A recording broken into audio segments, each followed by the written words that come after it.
Welcome, ladies and gentlemen, to Nascom Stock Car Series here on a Saturday night. It's the Nascom Online 300 at Daytona International Speedway. Joining me in the booth tonight is none other than Terry Foster. How's it going, Terry? Hey, Sam. Doing great, man. I'm ready to get excited, man, about this race tonight. We got a couple 25s going on. Then we got a main of, I can't remember how many laps is that? Yeah, we got 120 laps tonight here with these boys. Yeah. I tell you what, we got a full field. A bunch of guys out here wanting to get the points for the first race of the season. It's going to be a hell of a race, Sam. Yeah, I'm actually excited to see it. Looks like we got a pretty good turnout tonight, too. Temperature down here in Daytona is a whopping 72 degrees with a track temp of 90 degrees. Think we'll see people slipping and sliding around out there, Terry? Sam, I'm hoping, I'm sure we will, but I'm really hoping we get these guys side by side, let them run out this race, and maybe, 5 to go, let them go, man, and see what they got for the end here. Yeah, that plate racing, as much as I do, it can be sketchy, so I'm just hoping everybody keeps their, wits about them tonight, and, patience is key, as we always know here at Daytona, so. Oh, one thing with your plate racing, Sam, I mean, anybody can win this race. You can go to first to last, coming off turn 4 on the last lap, man, and just blow your race away. We all know that, so let's see what happens if these guys can do that. Well, it looks like we only got a couple minutes left here in practice as these boys get their last bit of practice time in. Then we're going to go to a 10-minute qualifying session. Terry, do you have any picks tonight for pole? Tell you what, I was watching a lot of this practice right now. Tex Perry sits out with the best with the 46.29. Of course, that's probably a little bit of drafting help, I would imagine, but Dalton Kilroe is looking good. Bach over in the 44 is looking good. Blake Decker, he was looking good. Tex Perry, anybody's ball game. Sam, you know that. Yeah, especially at these plate tracks. We all know it's definitely a crapshoot. But I'm keeping my eyes on. We got a couple rookies starting tonight of Tom Miles there in the number 4 car. He's sitting 6th on the board right now in practice, only a 10th off of the leader. Not sure if he was running in the draft with them guys or not. You watched more practice than I did. But, he's up there, so maybe keep an eye on him tonight. Oh, yeah, definitely. I mean, it's so many great names out here, man. Adam Jocelyn, Mark Arthur, last year's champion. We got Ian Hayden Wheeler, just James Bunce. I can keep going, man. I can name them all. We got a hell of a field out here tonight. Yeah, and definitely looking to get a great race out of these guys tonight. About 46 seconds here left in practice. So, looks like, who's that out there? Is that Bockover out there turning his last bit of practice laps? Looks like it. I'm not in that screen, but I can be. Yes, he is. He's out there right up against that wall. He's let's see if he can set that fast time, but he ain't going to be able to do it by himself. Bockover right now sitting in, 5th place fastest? Yeah, 5th place on the timing charts right now, but I'm assuming he's out there trying to run a quali lap. Dial in that qualifying setup. As you know, Terry, this is an open setup league, so. Yeah, definitely open setup league. I mean, we're going to see at the end of this race who has that good setup. I know some of the guys, they like to share the setup with each other, and then somebody else will put their own little twist on that car to make it turn and go real fast for themselves. Yeah, I mean, you know as well as I do, man, that there's a lot of guys in here who spend hours working on their setups. I mean, I ran this series last season, and we spent the good bit of Saturday working on our setups. So, but that being said, we're jumping into qualifying here. We're going to have to wait and see who's going to be the first to go out and try and take a time tonight. Yeah, definitely. We'll see who's going to so-called guinea pig, I guess. I think it's set on overcast. Am I right on that, Sam? It looks like it's overcast, yeah. I'm looking right now. Partly cloudy, I'm sorry. So maybe these guys wait for a shadow to come across the track or something to get out there. Well, I tell you what, first car out on the track that I see is Dalton Kilroe in the number 41 machine. Coming off of pit road, He's going to go straight to the wall, I imagine, to get that car wound up on his first lap. 2 laps of qualifying here, single car qualifying. We're going to see what Dalton can do with his first lap time. Yeah, definitely. You know, for anybody who doesn't know, you come out of this pits here at Daytona, even Talladega, you go straight out to that wall. You want to run your, basically, I call it the first 2 laps right up against that wall, get that speed build up. And just before the start-finish line on your second lap, you want to drop down and just keep it on that bottom line, man. That's going to make you a little faster. Get that speed build up, like you said, Sam. So, and I see Dalton's already down on the bottom, so I don't know on his first lap or his out lap. Maybe he knows something that we don't know, Terry. I'm not sure. I know, like you were saying, I know you want to run the wall, get that car wound up real good, and then on your second lap you want to drop down to the bottom and get as much out of it as you can. But Dalton Kilrow looking like he's going to run the bottom both lines. Maybe it'll help him, maybe it'll hurt him. We're going to have to see here. I'm going through a couple other guys. I'm watching a 44, Backover. He's done the same thing. He's already down on the bottom line, so I don't know what he's on. Oh, you know what, Sam? They only got the 1 lap. They should have 2 laps this season, I imagine, unless Tex didn't make it 1 lap. I think it's 2 laps. He made it 1 lap. I'm looking right at it. Oh, really? Well, I thought he said we were going to 2 laps this season. I guess I stand corrected. All good. Dalton Kilrow setting the fastest time right now with a 48.6. Patrick Calgill about 5/10 off in second place right now as Backover comes across the line here. See what kind of time he sets. Looks like Aaron Backover is going to run a 49.2. That's going to be 3rd quickest for Backover right now. Yeah, Dalton Kilrow in that 41 car, man, he had something with a 48.6 there. He touched on something with that car, Sam.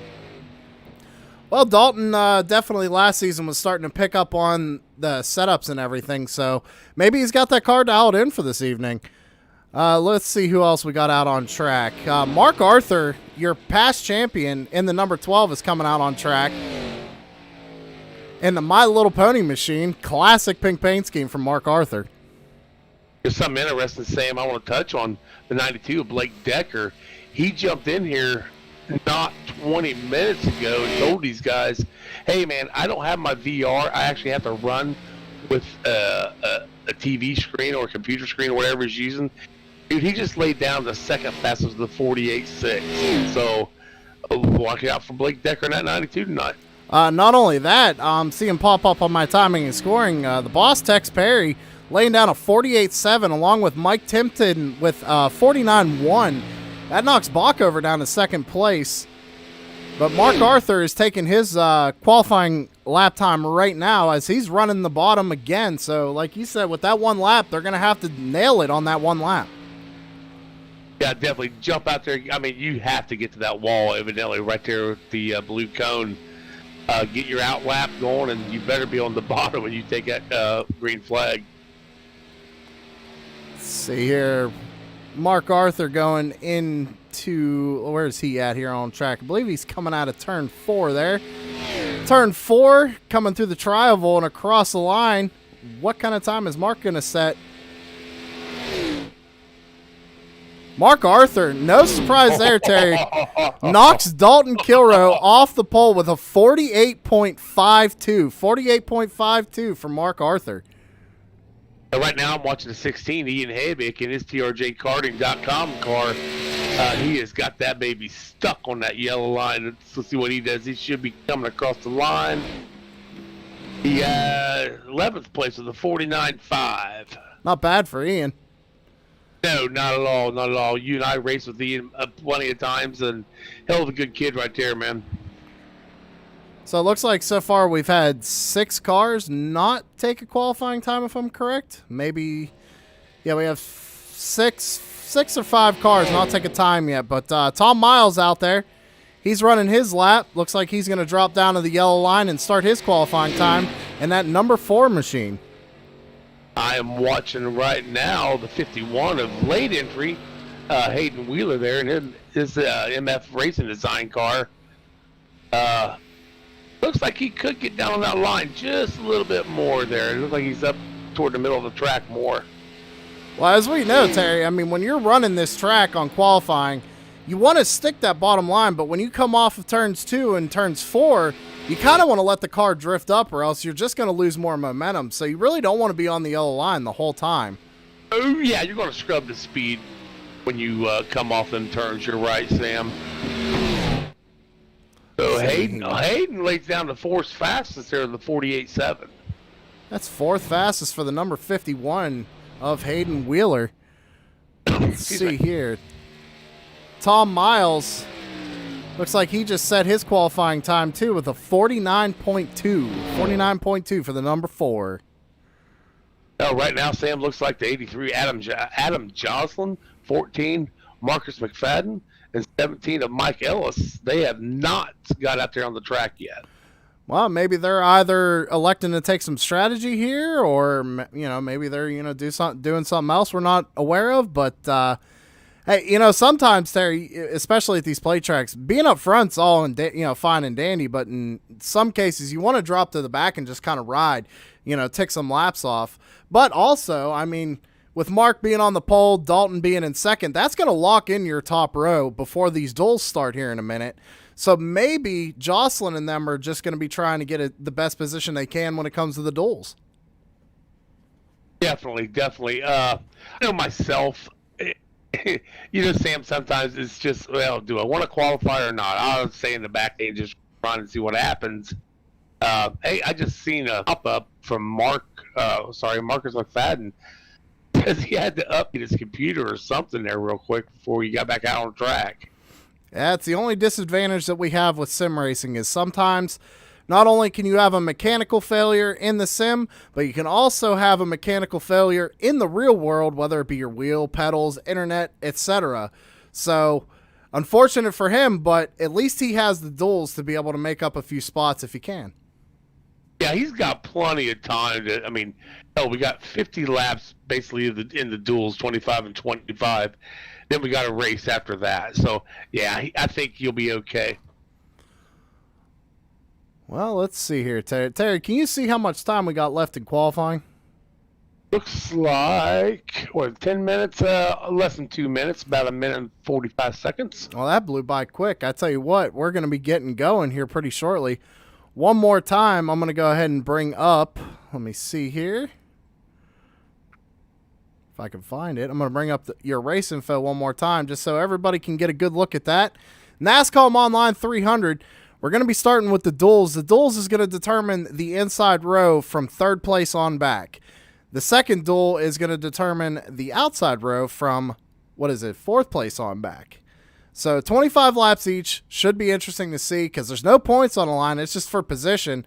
What do you think, Terry? These guys going to go hard, or are they going to kind of just ride it out until the end? 25 laps, Sam. That's a long time around this Daytona. 2 miles, right? 2.5 miles. Okay, it's a long time around this track. I'm saying it's 2.5 miles. It's a long time around this track.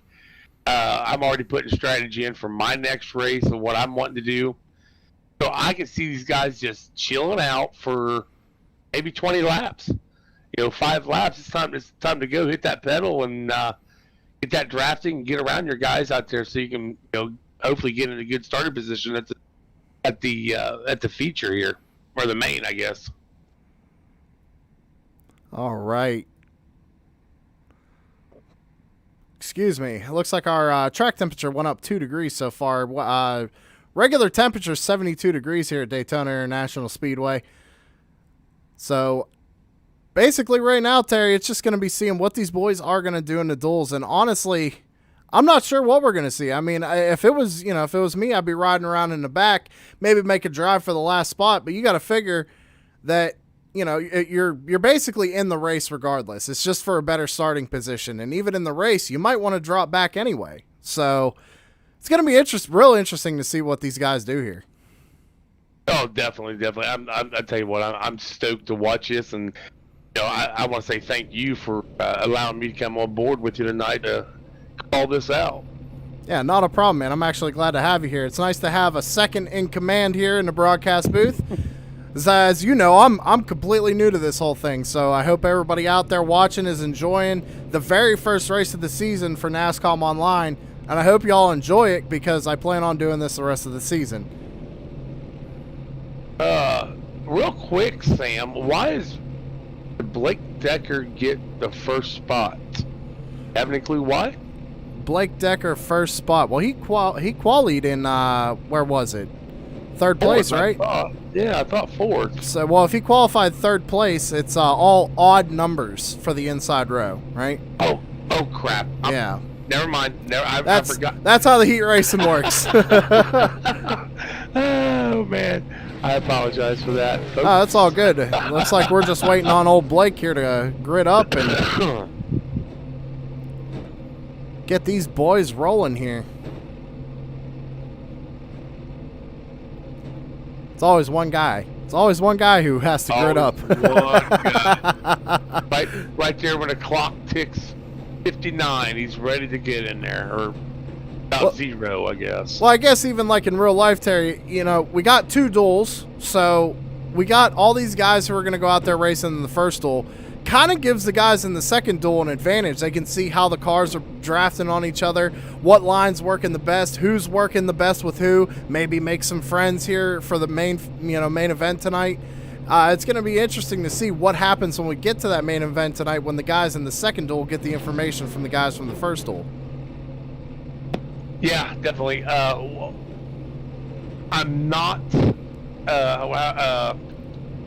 not real familiar with the Nascom guys this season, or at all, really. So that's what I would be doing, Sam. I'd be watching these guys. Who do I want to work with come go time after the duel? Do I want to run with the 51 of Hayden Wheeler or the 17 of Mike Ellis? Who do I want to work with here come go time? Well, starting, we'll just do it real quick here through the grid. Just a real quick one for the duel here. Looks like Blake Decker decided not to grid for this race. So you got Hayden Wheeler in number 51 in first place right now, but he's actually in second. So Tex Perry starting in first for your first duel. Hayden Wheeler in second in the number 51 machine. James Bunce is starting in, Mike Tipton is starting in third. James Bunce starting in fourth. And it looks like Tom Miles, 5th place in the number 4 machine. Patrick Cowgill in the number 31 machine is going to be starting in 6th place. And then you follow by... You're looking at something totally different than I am because I can't not... That's what I'm showing on my time. Yeah, I'm showing on my time and scoring. Aaron Bockover, it's the way they're stacked up. So Justin Boonstra actually going to be starting back there next to Bockover in the 7th position. Bockover is going to be starting in 8th. Looks like Ian Habiuk back there in the 9th position with Brad Kirby to his outside. But you know what? Enough with that, Terry. That's your grid for the duel number 1. These boys are going to start going here as the pace car ducks off. Bring them down to the start-finish line. Green flag in the air for the duel number 1 here for Nascom Online. So one thing with super speedways like this, even though the pace car is off, you do not want to take off because these boys will run you down in a heartbeat and just leave dust. Looks like a pretty good start by the whole field, to be honest. Looks like Hayden Wheeler's going to jump out to the lead right now. Tex Perry on the inside trying to get that inside line formed up. They're side by side going down the back straightaway. Yeah, James Bunce is hooked up with the 51 of Hayden Wheeler, just pushing him right down through there. I'm trying to see who's behind Bunce. It was like 31 of Patrick Cowgill. Almost a little contact there between the 22 and the 51. James Bunce not wasting any time going to the lead here in this first duel. Well, he wants these 25 laps over now so he can go rest. Yeah, he wants to take that rest here and watch the other guys go, but he also wants that starting position starting near the front.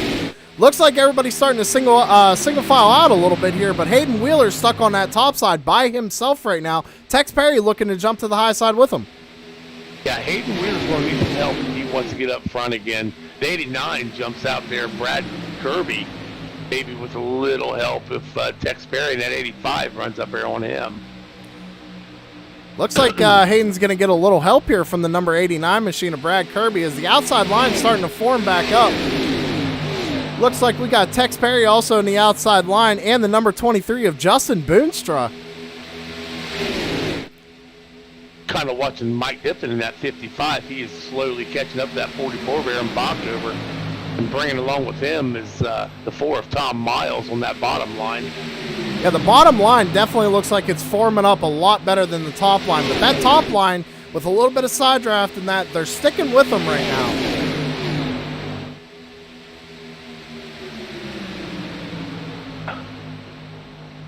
James Bunt still your race leader right now in the first duel. Patrick Calgill running right behind him, but Hayden Wheeler looking to make a move, getting a push from that number 89 car. Looks like Tex Perry kind of hanging back a little bit, maybe biding his time, trying to see what these boys are going to do here. Still 23, coming to 22 laps to go here in this first duel, Terry. Yeah, and everybody's still running kind of nose to tail. We've got 2 good lines going. Got a little wiggle there out of that Kirby behind 9. Yeah, Kirby and 89 got a little wiggle. Man, he is just getting so close to that 51, just trying to push him for all it's worth. One thing in these cars, you can't really touch each other, or you will spin them because of the way the nose is on these cars. It's horrible. You can wreck these things pretty quick, but guys are doing a fantastic job out there getting around this track. Yeah, I'm actually kind of impressed that the 51 and the 89 are holding that outside line as well as they are, with the momentum that the inside line's getting for how well they're formed up. Looks like the number 55 of Tipton is going to let the 23 of Boonstra down into the inside line, but Tipton looks like he's trying to go to the outside line. I was watching the 23 of Boonstra too. I thought he was going to stay out there and run up there behind Brad in that 89 car, but he chose to go to the bottom line there behind the 44. James Bunt's in that 22. Sam, I'm wondering if he ain't making that car maybe a little wider than what it is occasionally. Yeah, to be honest, I've raced with Bunce a lot. Bunce is a great guy, real good race car driver. I'm actually glad to see him running up front right now. Maybe he'll take a win here tonight, even in the main event. Looks like that car's definitely dialed in. He looks real smooth in the corners, not wiggling too much. It doesn't look loose or anything. I think we're going to see the 22 making moves tonight. 51 Hayden Wheeler, man, he's holding his own out there with these guys, with Bunce. He's definitely not backing off. Definitely not backing off, as we're still side by side for the race lead. It's basically between Hayden Wheeler and James Bunce right now. Wondering if we're maybe going to be seeing a third line for him up here. We're coming to 19 to go this time by. When do you make the move, Terry? Do you wait now, or do you go now, or do you wait till later? Well, I'm looking at the back here with what's his name? Ian. Yeah, Ian's running in the back by himself. I don't know if he's going to wait around and see if he can catch back up to these guys, or what's going on. So far, it's a hell of a race in my eyes. Absolutely.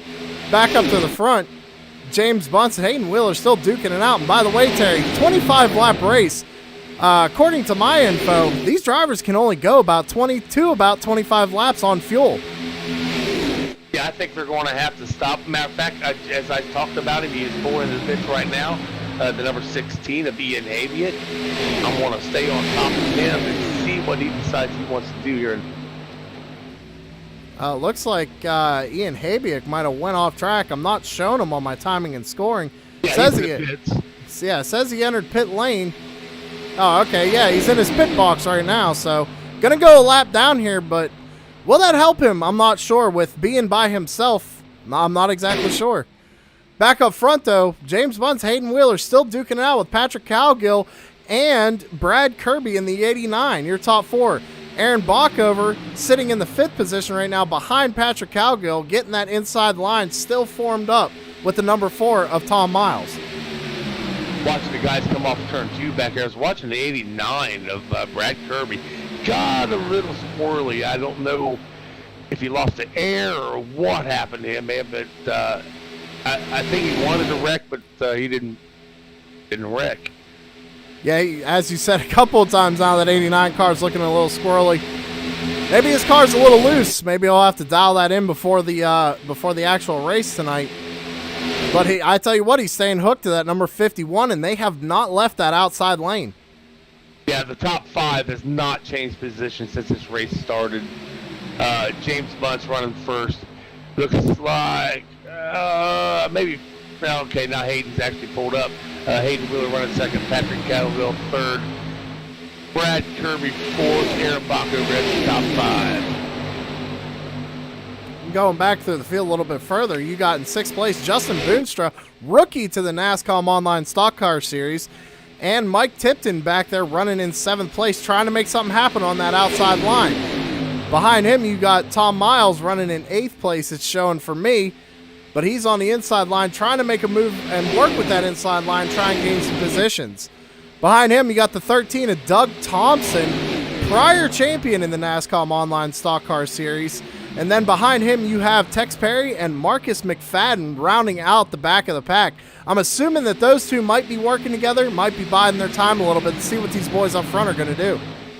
Yeah, Sam, we still got 15 laps here. I mean, you asked me earlier, when is it go time for this? I tell you what, man, I'm thinking 5. At lap 20, I think you'll see some slicing and dicing with these guys trying to make it up to the front. Again, there's no points, no money in this. Bragging rights, maybe. Yeah, bragging rights, and definitely a better position, starting position for the actual 300. So, yes, definitely. Ian Havia, he's still sitting in pits. Sam, I think he's gonna call it not a night because he's still got another race to do. But the 31 just dropped down. It looks like 31 dropping out of line. Looks like maybe did he get pushed out of line, Terry, or is he falling back? I think he just dropped down, maybe got into the turn too bad, and I don't know. Well, regardless, no harm, no foul as he drops back. Maybe he's just trying to see what's going to happen here. I mean, remember, 25 laps. These boys might only be able to go 23 or so laps on a tank of fuel. So we might be seeing some green flag pit stops coming here, and that's going to be the real question of who's going to go first and who do you go with? I don't want to be biased, so I can't talk about it a whole lot. So, again, we got a couple guys out here that run together constantly, and you know the 51 and the 39, the 89, excuse me, they've been running together really, really good. They'd be talking to, hey man, let's do this together. We'll come out together. We'll just take it. So I'm sure these guys are looking for somebody to run with. Yeah, but unfortunate for them, they're stuck on that outside lane. And a race situation can be good because that outside lane gets that push off the corners. But when you got a green flag pit stop coming up, you got to try getting to that bottom lane or you got nowhere to go. You're absolutely right. I was sitting there thinking that dude's like, well, these guys have got to get to the bottom. And see, lap 13, yeah, they're going to have to pit within the next 9 to 10 laps. They have to. I don't think they can make it all the way. Yeah, I don't think they can either. Like I said, my information I actually got from the number 41 of Dalton Kilrose said he could do maybe about 22 laps. So I'm thinking you're going to see some stops here for fuel at the very least. I couldn't imagine these guys taking tires to only run, maybe about 10 or so laps, depending on when they decide to actually come to pit road. But it's going to be interesting when they all decide to, if they're all going to come together. It looks like the inside line is definitely formed up. But those two on the outside of the 51 of Hayden Wheeler and the 89 of Brad Kirby, they are just holding their own out there. So, Sam, I just looked in the cockpit of a few of these guys. They are redlining this car all the way around this track. They are not saving fuel.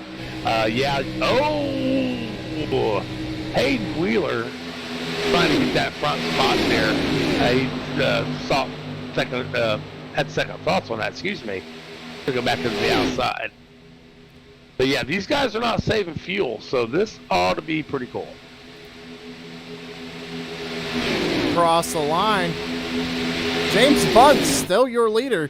Pretty sure he's led every lap so far here. Aaron Bockover's going to make a jump to the high line in front of Hayden Wheeler, trying to make a move for the first spot here. That's interesting. Maybe he is talking to Hayden, or they got something worked out that we don't know about. Maybe they're all going to pit together. Hayden drops down in front of the 22, making a move on the 44 of Aaron Bockover now.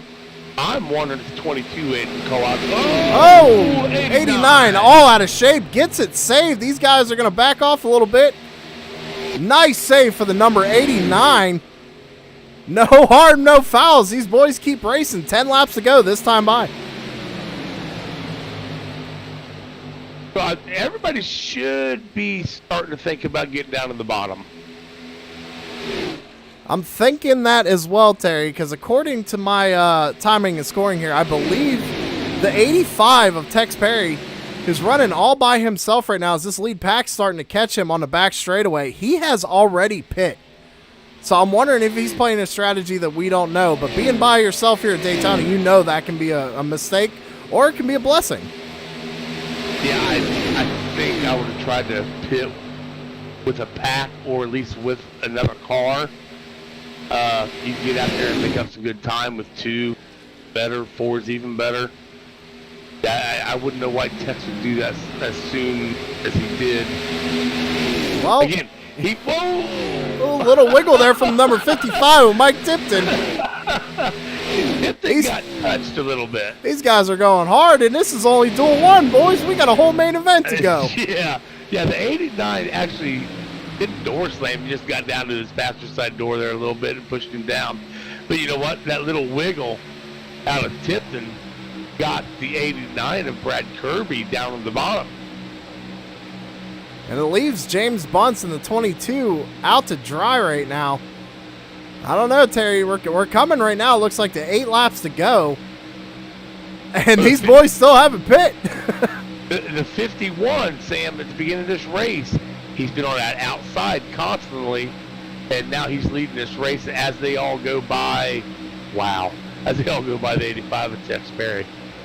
Well, you know, and as you know, Terry, he's been running in the front. So, you know, he's been full throttle pretty much the whole way. Probably used a little bit more fuel than that 89 car did, as the 89 looks to the outside of the 44 of Aaron Bockover. Little side draft there, but some of these guys might have to pit even before some of the other guys who might have been saving fuel in the back of the pack. Yeah, I know what you just said, but I don't think nobody's saving fuel, buddy. I really don't. I mean, here in these duels, it's every position. Oh, almost a little tap there from the 55 on the 22 of Buncey. They're still going. I think after this race, I'm just going to go ahead and go to bed, man. This is tearing my heart apart, brother. Hey, we still got another duel to go. So that's what I'm saying. Like I said, you remember what I said earlier about the guys in the second duel watching the guys in the first one, seeing what they're doing. And who knows? Maybe the second one's going to be even more, you know, balls to the walls, if you will. Let's hope so. Looks like Mike Tipton's a little loose on entry going into the corners. He about clipped the apron there. 89 still trying to side draft, trying to hold that outside line the best he can. But right now, said, "No, you're not drafting off me." He pushed him back out. Yeah, he's and Bunce is trying to form a third lane or something. I'm not sure what he's trying to do, but he's kind of hanging back off the 89. And Bunce led most of this race so far, so it's going to be interesting to see what happens here. These guys, with 6 laps to go right now, they're going to have to start bunching up. Whoever wants to win this duel.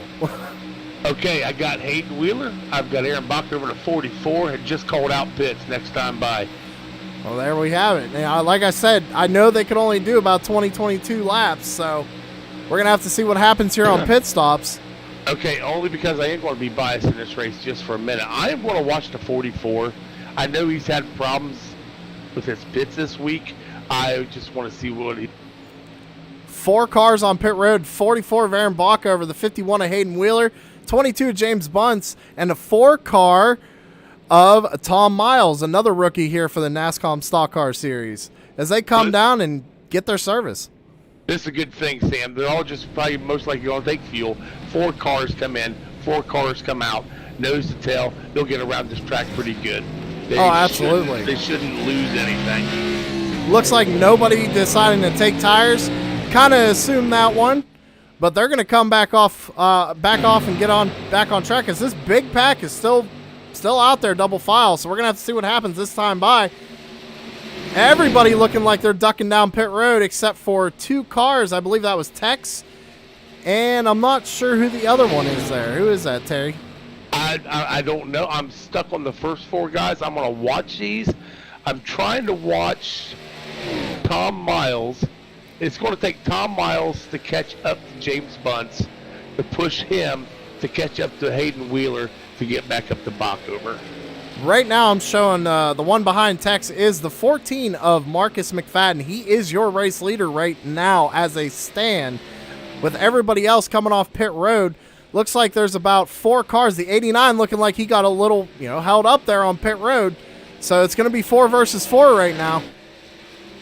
And Marcus, believe it or not, it's not in a bad spot. He's hitting the pitch right now. So coming down pit road is the number 14 of Marcus McFadden, your race leader. Unfortunate for him, maybe he didn't get the memo, but he's going to be coming down pit road all by himself, Terry. Yeah, I know. I got to see where everybody's at now. Yeah, we're going to have guys passing him as he's coming off pit road here direct shortly. We're going to have to see what timing and scoring shows us. But if I believe if I'm correct, your race leader looks like it's going to be Aaron Bockover in the number 44 when they come to the line. Yeah, yep. You're right. He is. Right behind him will be Patrick Cowgill in that 31. I'm sure he'll stay right behind Aaron for a little bit and see if he's going to make a move on him here in the next. Well, he's got 2 laps to make a move, so he better do something quick. Looking to the outside right now, Aaron Bockover is the 31 of Patrick Cowgill trying to take the race lead. Is that backpack going to get formed up, though? They're pretty much nose to tail. I think it's only 3 cars right now. Hayden Wheeler needs to get on the back bumper of those guys to catch this lead group of 3. Now, Sam, let me ask you this. You see where Bockover's at? You see where McFadden and Cowgill is? Out of them 3 spots, you only got a lap or 2 to go. Where do you want to be? I actually like where Aaron Bockover's sitting. If you can tell, he's about a car length off of the 23's back bumper right now. We got 2 laps to go this time by. He's going to wait. He's going to make that move on the last lap, probably the last turn, to get that run and pass both of them on the high side. I can see it happen. But then again, look behind him. He's got a 3-car pack that's going to run him down pretty fast. And with them pulling their draft, I think we're going to see 2 lanes for him here in about a couple of seconds, honestly.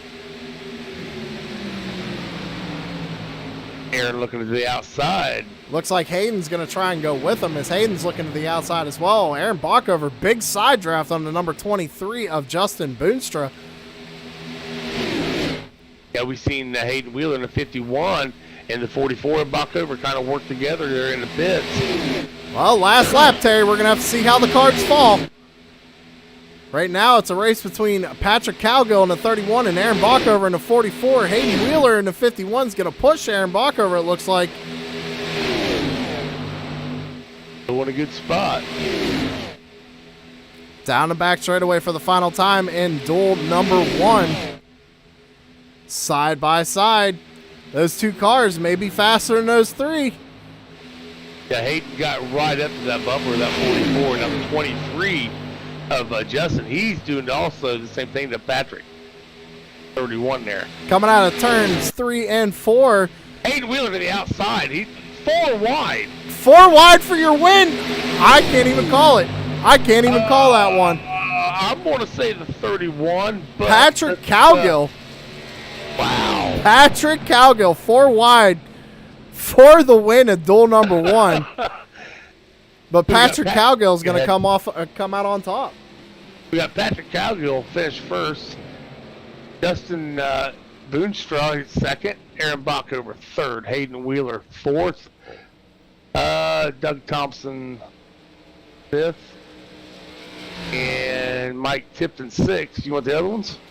Yeah, you got Tom Miles in the number 4 finishing 7th. Tex Perry in the number 85 finishing 8th. Brad Kirby in the number 89 taking home 9th. James Bunce finishing 10th. Marcus McFadden in 11th. Ian Habiak in 12th. Blake Decker in 13th. Adam Jocelyn in 14th. And Mike Ellis in 15th. But as you know, the last 3 did not grid for this race. I tell you what, we got a whole nother duel to go, Terry, but we got to get our duel 1 winner in the broadcast booth, and that's going to be Patrick Cowgill, the number 31.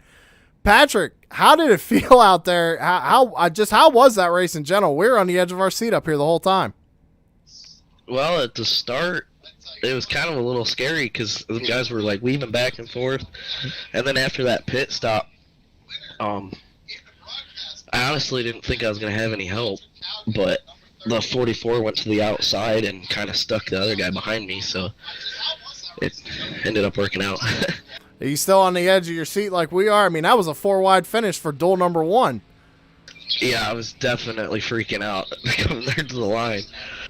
Do you have any strategy here for the rest of the night, for the main event? You gonna hang in the back? You gonna try and run up front? What are your plans for this evening? I'll probably just chill in the back for a little bit and just see what happens, and then maybe towards the end try to make my way back up to the front. All right, man. Terry, you got any questions for our duel 1 winner? Yeah, hey, Patrick, Terry here. How's the car at the end? It looks like you guys started moving around a lot more. Was that by design, or was that the tires going away from you, or the track getting slick? I was just wondering that. Honestly, I'm not really sure. I mean, to me it felt the same the whole time, but it did seem like people started moving around a lot more at the end. So, but the car's running good for you tonight then, you feel? Yeah, I think it feels pretty good. Awesome. Well, congratulations, bud, on your first dual win there, bud. Thank you very much. Yep. All right, Patrick Cowgill, driver of the number 31. Thank you and good luck tonight, buddy. User was moved out of your channel. That was Patrick Cowgill. Looks like these boys actually looks like a warm-up before the next duel, Terry. Maybe time to calm down? Yeah, it looks like we got about a couple minutes here, I think, it looks like 10 minutes, I guess. Well, let's go ahead and bring back up the race info, see what our track temp's looking like. Still 92 degrees for a track temperature. Air temperature is still 73 degrees. Another 25-lap duel, and I tell you what, we got some big names coming up in this second duel. We got, looks like Mark Arthur and, Dalton Kilroe are definitely some heavy hitters here in the Nascom Online Stock Car Series. So I'm interested to see what's going to happen. Yeah, it's going to be really cool to watch this next set. I mean, again, you and I race around these guys almost week in and week out. We know what they do. It's going to be a hell of a race, but I'm serious. I'm sweating. It's like 50 degrees in my room right now, but I'm sweating watching that last race. Don't imagine what this next 25 is going to be, and then what this 120 is going to be. Man, that just, again, I appreciate you inviting me in here, but I think I should have just said, man, you got my heart going. Get your blood pressure going before you go to bed. That's right. No, Terry, I greatly appreciate you actually, you offered to come and help me tonight. Right. And I really do appreciate it because, it seems like it's working out pretty well, to be honest. So I appreciate you coming here tonight. And I'm actually having a lot of fun doing this for these guys. They were having, a little trouble last year with broadcasting and stuff like that. Not a big deal, but we're going to try and give them the best we can this season. Yep, I'll be here when I can, bud. I mean, because of my schedule, sometimes I don't get back home in time. But, yeah, I'll be here anytime you need me, brother. Hey, I don't know. The way the last race went, it seems like if we keep this up, you're going to be having a heart attack. Now, I don't have NASCOM's schedule. Do you know where we're going next week? Let me go ahead and see if I can't pull that up real quick. Let's see here. Didn't mean to put you on the spot like that. Oh, no, it's not a problem. Let me see here. Let's see, Daytona. We're going to next week. It's going to be Homestead, Miami. Back. So, I like Homestead. And, then NASCOM's actually following the NASCAR schedule. Am I right? Oh, no, I'm actually incorrect. They are following the NASCAR schedule, so they're actually going to the road course at Daytona next week for 52 laps. I don't know if I want to be here with that for Sam. I don't know, man. Well, it's actually going to probably be interesting. I mean, I don't know what Texas is planning on doing this season with stages or anything like that, but last time it went green flag the whole way, so it turned out to be an early night, but we're going to have to see here. I mean, I don't know about you personally. I actually do like the Daytona road course. I like the Charlotte Roval, Watkins Glen. Those are probably my my favorite road courses that Sim goes to. in these cars. I like the little MX-5 car that goes around the little short tracks and stuff. But I'll be cool next week, man. Yeah, I actually haven't raced on the Daytona road course other than what we did in the 24-hour last year. So I've never put a stock car on that track, so I can't say for sure if I like it or not. But you know, I'm with you on. I actually love road courses in a stock car, and one of my favorite tracks is actually the Roval. I love the Roval. You know, I know Mark also likes the Roval. To me, it's just a fun track. I mean, Watkins Glen is good too. Sonoma, very challenging, but it definitely can be hit or miss if I like it or not, depending if I can stay on the asphalt or not. But you know, hey.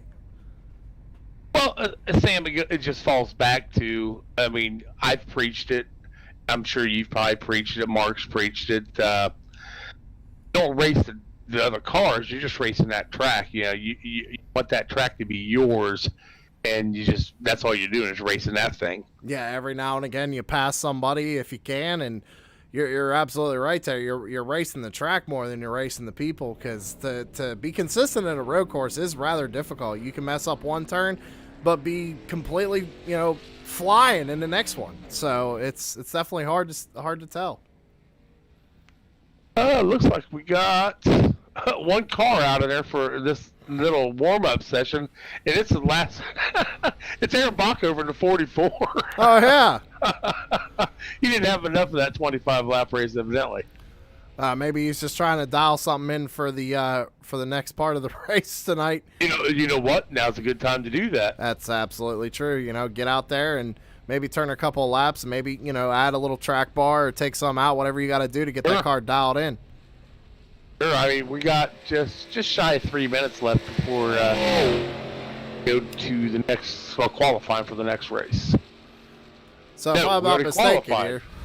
We already qualified. I think what Tex did, if I'm not mistaken, is he put a warm-up in between each one to give guys a little bit of time to get ready, take a break, go to the bathroom, et cetera, et cetera. So, honestly, with that being said, with a couple of minutes here, why don't we do the same, take a little pee break. We'll be back here in a couple of minutes, ladies and gentlemen. Stick right with us.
All right, as these boys are starting to grid up for duel number 2, once they get rolling, we'll go ahead and give you the rundown of where these guys are starting.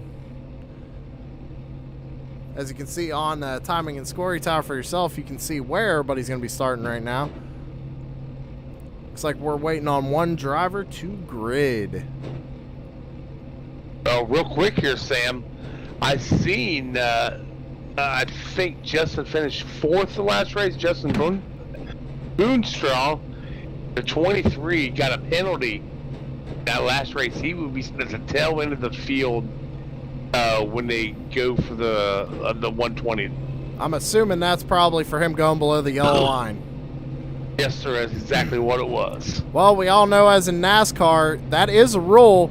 However, in iRacing, not really enforced, but in the league tonight, it looks like Tex Perry is going to be enforcing that yellow line rule. So 23, Now, tail end of the field. Hold on a second. We just skipped. But they're not going to race the second feature, Sam. They're just going to go straight to the main. Oh, well, I stand corrected then, apparently. So, looks like we're not having two duels tonight. Normally it is 2 duels. However, I guess with that being said, Terry, let's go through the grid. Okay. All right. Mark Arthur, your past season champion, your pole sitter, Dalton Kilroe to his outside. Hayden Wheeler going to be starting in 4th with, on his inside, Patrick Cowgill in 3rd. Aaron Bockover starting 5th. Looking like Mike Tipton going to be starting in 6th. 7th place is going to be Doug Thompson with Tom Miles in the 8th position.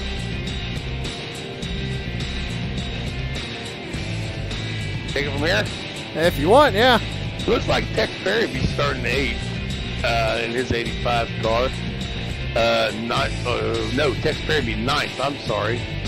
My scoring is bouncing up and down here, bud. Mine's doing the same thing. Okay, so James Bunce, Tom Miles, Brad Kirby 11th, Ian Haviak starting 12th, Marcus McFadden starting 13th, Blake Decker starting 14th, Dustin Boonstraw going to the back because of a penalty. Green flag is in the air, Terry. Oh, we're done. That's all right. We were a little caught off guard anyway, but green flag is in the air. Mark Arthur leads them down to the start-finish line. We're green flag racing as he takes pretty good start there by the number 12, Mark Arthur. Dalton Kilroe forming that outside line with the number 51 of Hayden Wheeler. Patrick Cowgill to the inside. Mark Arthur looking like he's going to bounce up to the outside lane. Remember, we saw Hayden Wheeler, that 51, that last race, on that outside line for a long time, then he got up into the lead. Looks like Mark Arthur and the number 12 decided to drop to the back of the pack. No surprise there, knowing him. I know he's going to ride around in the back. He likes to ride at these restrictor plate tracks and play it safe.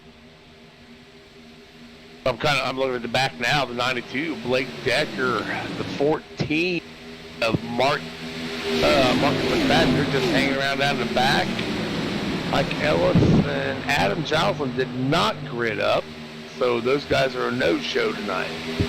I'm wondering if it was maybe the confusion with the duels. I'm not too sure. Like I said, I honestly thought it was 2 duels, not just one.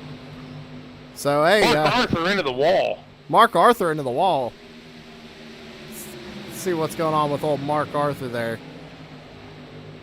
I think he may have gotten up into a 3 wide problem, and somebody may have pushed him up just a little bit more than he wanted to go. See if we can get a replay on that.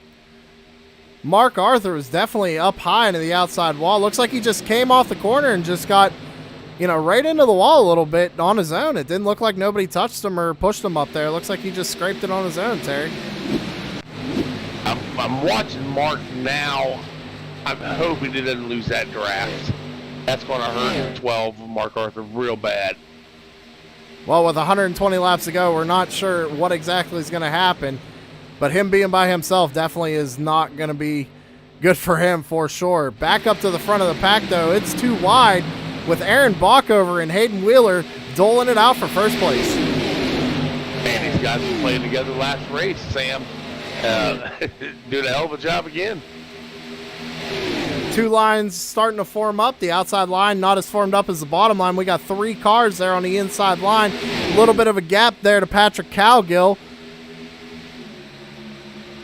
But it looks like that outside line, again with Hayden Wheeler leading, is prevailing. Kind of watching the 41 Dalton Kilroe and his daddy-os. I've raced with Dalton enough. I know he's starting to lay back a little bit.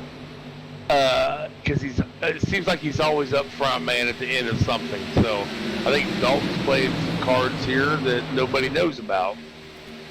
It's definitely that restrictor plate strategy. I mean, it's either you're going to want to run up front or you're going to want to hang in the back and just kind of feel out the field and see what everybody's going to do. Remember, we got a pit window here of between 20 and 25 laps. I'm going to shoot and say it in the middle and say it's 23. But, also, like I said before, Terry, riding around in the back can definitely play an advantage because you can save a little bit of fuel. Yeah, definitely, Sam. Definitely save a little fuel. These guys probably running 6th, 7th, 8th, 9th, 10th stuff. They're not burning up their car. They're not burning up the fuel. They're not tearing up their tires as bad as, who's up front here, Bockover and Wheeler right now. Sam, one thing we haven't touched on. 120 laps here. We got 5 into 115 laps to go. Big one. What do you think? Well, with the way they were racing in the duel, I mean, I don't want to, give the broadcaster's curse here, but I just want to say that, who knows when it can happen. But right now, it seems like even from those duels that these guys are racing hard, but they're racing really clean, and it's some great racing, no doubt. So for a big one to happen this early, I just don't see it happening. I think everybody's got their head on their shoulders, and they're just going to play it smart. Yeah, man, oh, what a shame. I'm sitting there watching Mark Arthur in that 12 car. He has lost the draft, Sam. Mark Arthur by himself in the 15th position. You're right, Terry. He's in the middle of the backstretch right now, and the guys are coming out of turn 4. Wow. I mean, that's kind of the way the cookie crumbles, I guess, for Mark. Maybe he got a little bit of damage, too, and it's kind of hurting the aero on that car. But, hey, a quick yellow can get him right back into this race. Yeah, definitely. I'm going to take a look at Mark's car here real quick anyway. And looks like all the ponies. They all squared away? Fine. Yeah, they're all fine. Well, back up at the front, we're still too wide here. And it looks like the 55 of Mike Tipton electing to push the 51 of Hayden Wheeler. Tipton was definitely running in the back of that duel, looking like he wants to go to the front here early in this race, with Bockover still leading the way. Look at the 92, the driver's side of the 92. He's got a little bit of scuff marks there on his numbers. I think he got into somebody a little bit ago. I see where he said sorry, actually in the iRacing chat, so I don't know what happened to them. Blake Decker with a little bit of right side scrape on his car, but still holding the draft, so definitely not really affecting the handling of that 92 machine at all, as he has caught up to the main pack and is just kind of hanging out behind them.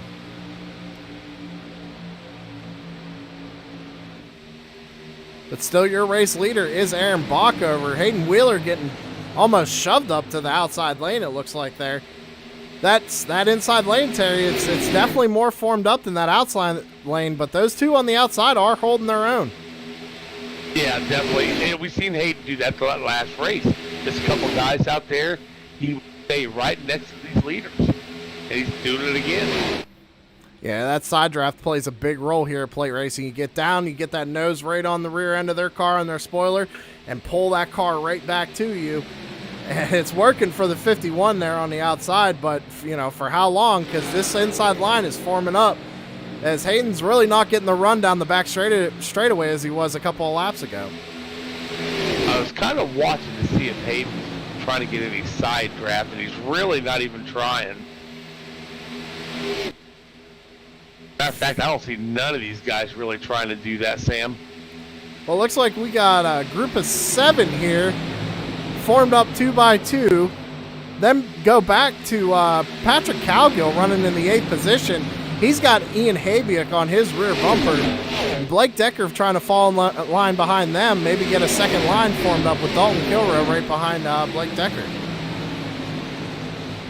Yeah, right behind Kilrow, I think it's Perry, if I am mistaken. It's like we got James Bunce behind Dalton Kilrow, and then and then Tex Perry there is behind James Bunce, and then Tom Miles in the number 4 car. He's running behind Tex Perry. Like I said, I think this back group is the ones you're going to see playing the weighted out strategy.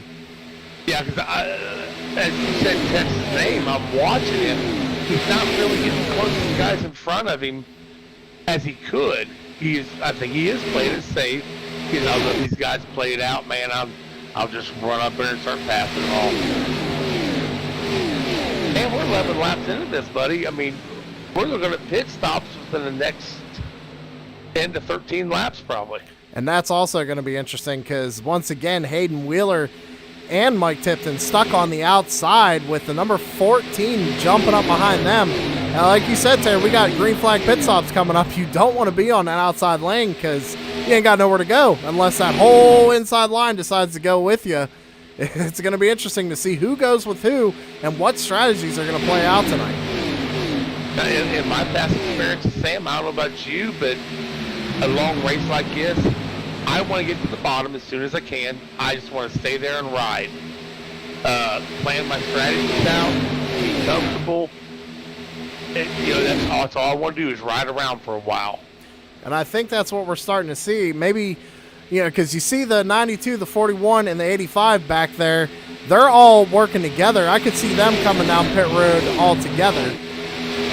And then you got another group of 3 right up there with, looks like Powell, Ian Habiak, not Powell, Patrick Cowgill, Ian Habiak, and James Bunce, the next group of 3. James Bunce trying to look to the outside of Ian Habiak. But definitely some jumping around. I think everybody's trying to get to where they want to be for those green flag pit stops so they can come out with the people they want to work with. How did Bunce do that by himself?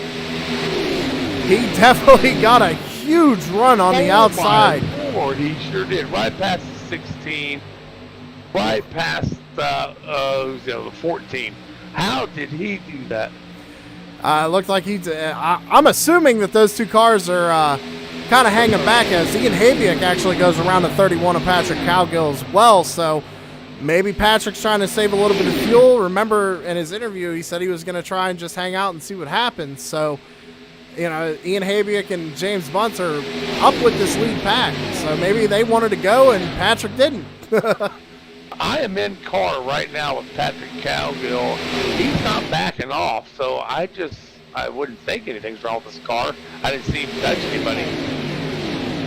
Let's see here. Let's go ahead and see if we can't get an on board here with Patrick Cowgill. The outside of his car looks fine. I just wondered if he's just, like you said, Sam, just chilling out, man. Working that wheel a little bit. Definitely can hear him lifting on the throttle a little bit into the corners. It sounds like he wants to keep that draft, but he also wants to stay back far enough to where he can maybe save a little bit of fuel more than these other guys that are running up front. But right now, the driver of the 16 car, Ian Habiak, he has posted the fastest lap so far in the race with a 46.20. Granted, a lot of that's with drafting. Oh, my bad. Marcus Lefebvre just had a 46.17. Well, fastest lap times, Terry, they're going to be ticking off left and right here at Daytona. Because as I see right now, the 14 of Marcus McFadden, he's getting a huge run on the 16, but then jumping back up to the high line and back up at the front here. Still Aaron Bockover, your leader, as we come up on the lap car of Mark Arthur in the number 12. Mark Arthur looking like he's going to go high to let these leaders by. It's a shame for Mark, but remember, Terry, we got stages in this race tonight. We're gonna be throwing the yellow at lap 30. We're gonna be throwing the yellow at lap 60 at the end of those laps. So as long as nothing happens here, nobody pits or nothing, Mark can get that lap back, no problem. So he's still in a good position. Yeah, definitely. Yeah, as long as nobody else goes a lap down with Mark, he'll be fine. Again, another, I'm going to say 5 to 7 laps or so, Mark just dropped down to the bottom there, into the grass, so he's going to play around with these guys for a little bit. Help with this. I'm tired of going backwards, so. But yeah, within the next 5 to 7 laps, guys doing some green stops. That's going to help Mark. Then another 5, 6 laps after that, we're going to go into a stage. And like you said, Terry, we're 17 laps in here to this 120 lap event here for the Nascom Online Stock Car Series, and green flag pit stops are going to be showing here very shortly. And I'm telling you what, that inside line, I could see them all going together if they play their cards right. Well, Sam, one thing you and I have seen, oh my Lord, many, many, many times about plate racing, Daytona, your Talladegas, especially in the regular server, lap 1, you got a melee of wrecks, cars tore up and everything. And these guys are just putting on a hell of a show tonight. Oh, absolutely. Like I said, they're just keeping a cool, calm head. I mean, we got them running 2x2 here up front. Hayden Wheeler just trying to get that lead away from Aaron Bockover, but just can't seem to get it without that outside line being formed up. But still, regardless, everybody's not, side drafting too hard. They're kind of biding their time, taking their time, being patient. But I tell you what, when it comes down to that last 10 laps to go, we're going to be seeing some moves being made. I don't know what happened there, but Hayden Wheeler just hollered out, said he was sorry, but I didn't see what happened there. It just looked like I think he just. Oh, Mike, who is that there? That's a 14 of McFadden getting into the wall a little bit. He's going backwards fast, too, Sam. Looked like it actually kind of tore up a little bit of the car there on the number 14. Let's see if we can't get a good look at his car. Looks like, yeah, he's going to drop down behind the 12 of Mark Arthur. It looks like just a little bit of, fender damage on the right-hand side. No harm, no foul. But he's still kind of dropping back. Wondering if he did maybe get a little bit of aero damage that might be affecting the way that car's going to handle the rest of the race. Don't know what's going on with the boss man, Tex Perry, but twice he dropped down below that yellow line on that backstretch, and nobody around him. I don't know if he just got a little loose coming off of 2 or what. Little wiggle there from the number 16, Ian Habiak, as well as he goes below the yellow line. But hey, remember, Terry, as long as you ain't passing nobody, you can go down there. So maybe Tex is just trying to get a good look at what's coming up there in the turn, maybe in case he's got to hit the brake or what, what have you. They go down there all day. Don't pass nobody. That's right. You can let people by too. Yeah. That's okay. Just don't pass nobody. 23, he seemed to learn that one the hard way though. Unfortunate for him. But I tell you what, even though he didn't receive an EOL, the number 23 of Justin Boomstraw is up there in the pack. As we got cars coming down pit road, Terry. Aaron Bockover hitting pit road along with a few others. Let's see who we got here. Whoa. That did not sound good.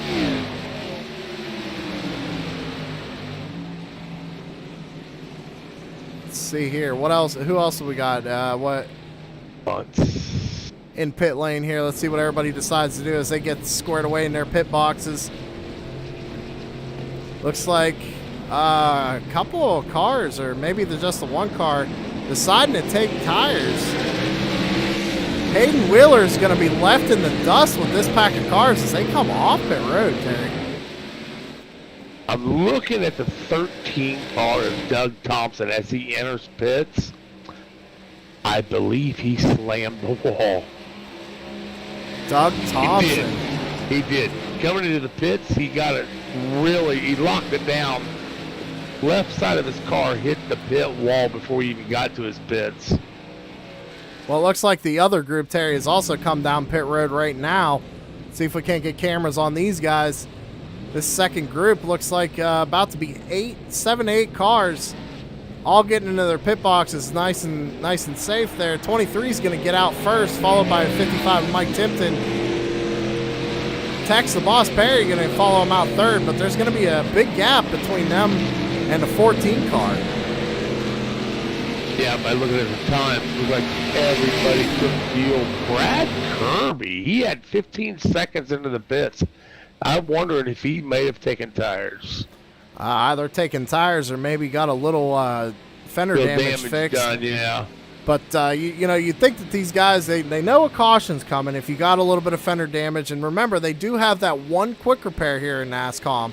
Yes. Yeah, I would be going down, you know, with the stage caution and getting my stuff fixed. Oh, almost big issues there between the 55 and the 31. Patrick Cowgill and Mike Tipton. Looked like the 55 was going to stay low and moved high and then try to go back down low, and that was wild right there. All right, I missed that. It looks like the 55 actually got some left front damage. It looked like he might have lost his left fender over that tire. Tell you what, I'm going to go ahead and see if I can't get a replay for that, because that was just insane that these guys kept it going straight. Let's get a replay here. Yeah, they're coming down the backstretch, that group of four. Cowgill, Bockover, Mark Arthur, and Ian Habiak. They go into turns 3 and 4, and Tipton just maybe not aware that they were coming. Just slight contact there, enough to give a little damage to the left front there, the 55. Watching the 12 of Mark Arthur just sucked right up to the back of that 44 of Aaron Bockover, trying to get that lap back the hard way, Sam. Well, remember, Terry, he wants to stay with this lead group, and so far he's doing a good job of doing it. If he stays with this lead group right now, he is the only car one lap down. We get the stage caution coming up here at lap 30. He going to get his lap back and be right back in this thing. Yes, sir, he will. But still, your race leader, Aaron Bockover, taking him on the high side of Patrick Cowgill with Mark Arthur, the lap car, pushing him. Now, we know, Terry, you've raced in a couple leagues before that, you know, did stage points and stuff. Those stage points can be very important. And I'm wondering how hard are these guys going to push to get those stage points? It's Daytona, Sam. We all know what can happen, so do you want to try that? Aaron Bockover in the wall. I think he got a little help from the 16 on that one. We're going to have to see if we can't go back and get a replay on the 44, getting in the wall a little bit there. Let's get a replay on that. Let's see here. Going into turns 1 and 2 is nice and clean. The 16 on the bottom lane. Yep, the 16 just comes up, gives Bockover just a little touch. Looks like Bockover may have gotten a little loose and put himself into the outside wall. Didn't take nobody with him, but definitely unfortunate for the 44 for how well he's been running tonight. From my view, Sam, it looked like he may have touched the 12 of Mark Arthur just a hair bit. It looked like Mark kind of got her squiggly a little bit. But back up at the front, Terry, it looks like Mark Arthur actually dropped back to the rear of this lead pack, and we got side-by-side racing here for the stage win with about 4 laps to go for the stage win.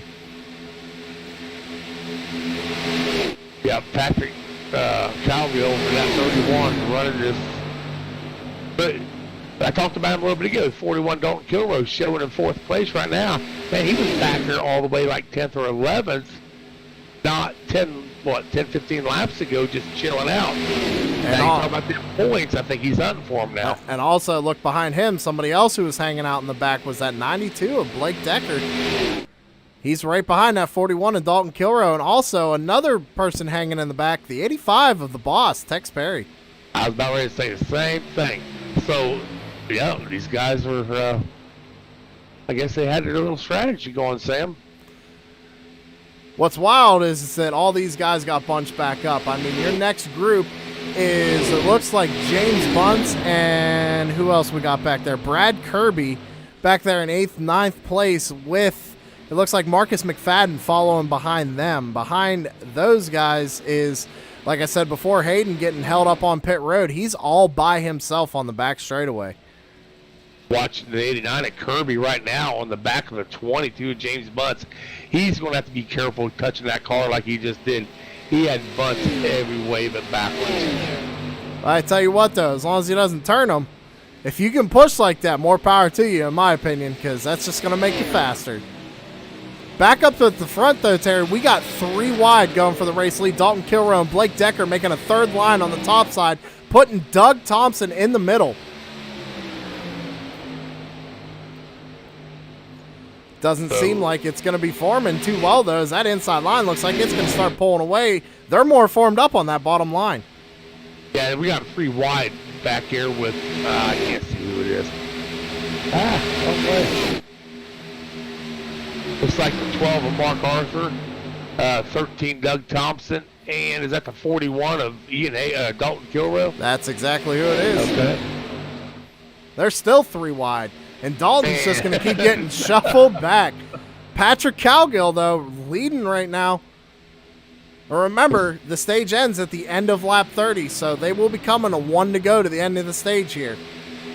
Looks like the boss got in there behind 12 of Mark Arthur, maybe trying to push him up there a little bit, but as we're coming to this almost stage in here, direct shortly. Well, you got to think, though, Terry, if Mark can pass Patrick here for the last, before this caution comes out, that'll put Aaron Bach over in the lucky dog seat. If Mark can get his lap back right here, which it looks like he might. Yeah, he just keeps that nose in front of that 31. He'll have that lap back. It's definitely going to be interesting to see as we go down the back straightaway for the final time of the stage. Patrick Cowgill, your race leader at this time. Mark Arthur trying to get his lap back the hard way with Tex Perry on his back bumper. In the turns 3 and 4. You got there. Coming out of turn 4 for the final time of the stage, coming across the start-finish line. Will Mark Arthur get his lap back the hard way? Not sure. No, he's not, but Patrick Cowgill. I think we're under precaution here. Patrick Cowgill, he's going to not only win the duel, but timing and scoring showed Mark Arthur has got his lap back. Mark Arthur. Nope, now just took it away. Mark Arthur trying to get his lap back. Our timing and scoring still not showing whether he got it or not. I don't think he did. But I honestly, Terry, I think that's what he was trying to do. He's trying to get his lap back to get Bach over his lap back. But, quick caution. Aaron can be right back in this thing. We still got a long way to go yet in this race. Oh, yes, definitely. Hell. Yeah, we got the stage now. We still got, 90 some odd laps left to go, so good to go, man. I tell you what here. Let these boys go ahead and catch up to the pace car. And we'll see if we can't get our stage 1 winner, Patrick Cowgill, down here in the booth.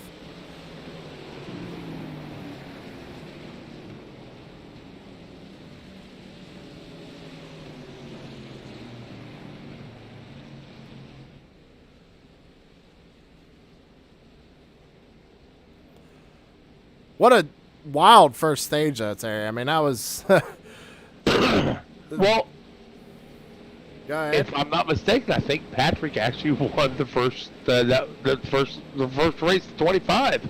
He did. And so, has he got something for these boys for the rest of this race? Well, remember, like we asked him before, he was trying to hang in the back, but it seemed like that strategy's definitely paying off for him. It definitely is. Definitely is. Second place right now, Ian Abiak. I mean, wow. Oh, it looks like we had something happen to Justin Boonstra here. Let's see if we can't take a look and see what happened to him. Not sure what happened to old Justin. Looks like he just pulls off track and stops on the racing surface here and toes to the pits. Wondering if he had a possible malfunction with the computer or something, but I'm not quite sure. That's interesting.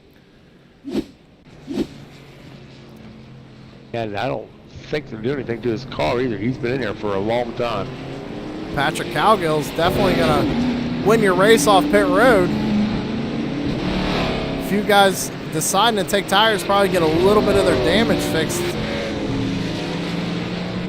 But as these guys come off pit road,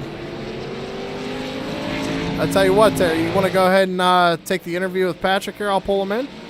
Yeah, go ahead and pull Patrick in. All right, here we go. And there he is. Patrick, Sam and Terry up in the booth. Got us? Yeah. Man, you won the first 25. You win the first stage. Are you looking for some points this season there, buddy? I just really like super speedway racing. You're doing a hell of a job, man. I mean, you was in the back here for a little bit and worked your way up to the front, and I don't believe you looked back one bit in that 31 car. I don't know. Well, let me ask you this: what do you got planned for this next stage? I mean, next stage ends at lap 60, 61, something like that. Are you actually just out there running around having fun, or you got a strategy built up now? I'm just cruising, trying to make sure I survive to the end, because it goes one of two ways. I either get a good finish or I finish dead last because I get wrecked out. So, well, I tell you what, you guys are holding your own out there. We got a little bump and scrapes here, but we haven't seen a big crash. Nobody's really wrecked and hurt their car or anything. Everybody's out there really strong still. So I'll let you get back out there, bud. You guys will be going green here shortly. So good luck, and maybe we'll talk to you at the next stage. yeah, thank you very much. Yep. User was moved out of your channel. And that was the driver of the number 31 of Patrick Cowgill, dual winner and first stage winner. Maybe he's got something for him tonight, Terry. I'm thinking so. Maybe a little bit of a sleeper going on here. Might be. I just seen here in chat Dustin Boostraw in the 23 car, still sitting on pit road for the last almost 3 minutes. He ran out of gas. Ran out of gas. He's on the road now. He is pulling back out of the pits. Well, Dustin will be showing one lap down, right behind Aaron Bockover, one lap down. Hey, I tell you what, at least it wasn't something, with his wheel or something like that. As you know, sim racing, anything like that can happen. So, he's only one lap down. Him and Bockover, the only two cars a lap down. So they're going to be racing for the lucky dog, but there's still plenty of time for those guys to get back in this thing. Oh, yeah. Hell, we're going to be taking let's see. They're going to have to do another pit stop. And that pit stop's over, they're going to get another caution for a stage. So plenty of time to get that tide ride back up there. So, interesting lineup. I'm only showing one car on the outside, and I believe the lights are off on a pace car. I think we're going green this time by, Terry. What's up with the one car, I wonder? It is one car on the outside. Green flag back out into the air here at Daytona. 89 of Brad Kirby. Huh. Interesting way iRacing definitely lined them up there. That was interesting. I'm not sure if maybe it was a single file restart or what, but everybody's starting to fan out in the turns 1 and 2. I just heard the boss said no, it was supposed to be double file. Well, typical iRacing glitch, ladies and gentlemen. So there you've just seen it firsthand. What can happen, while sim racing, one of the most realistic sims out there, still has its malfunctions. But Mark Arthur just announced he's going to go to the back.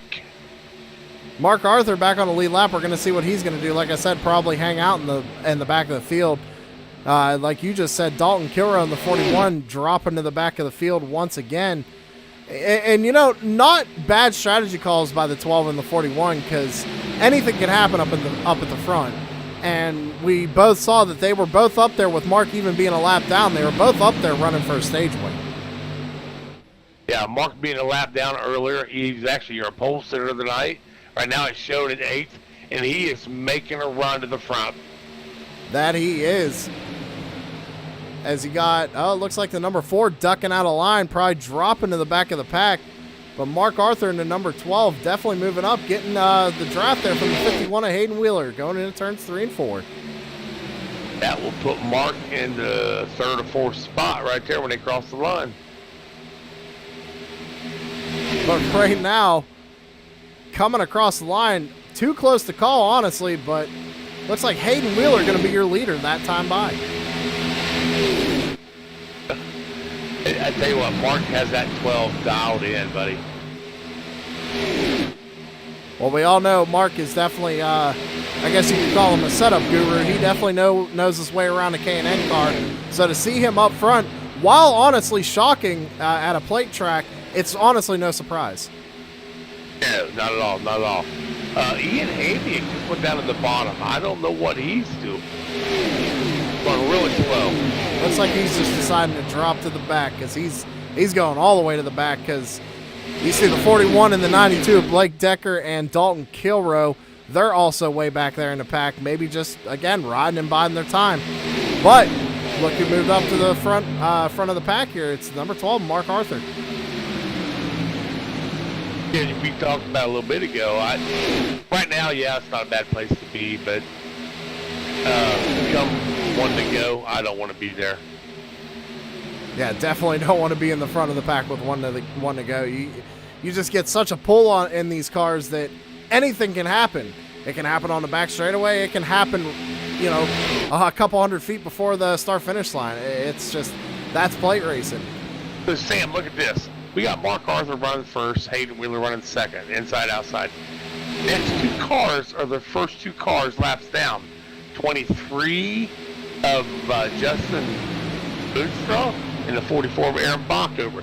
These guys are actually racing for a position for that lucky dog if something would happen.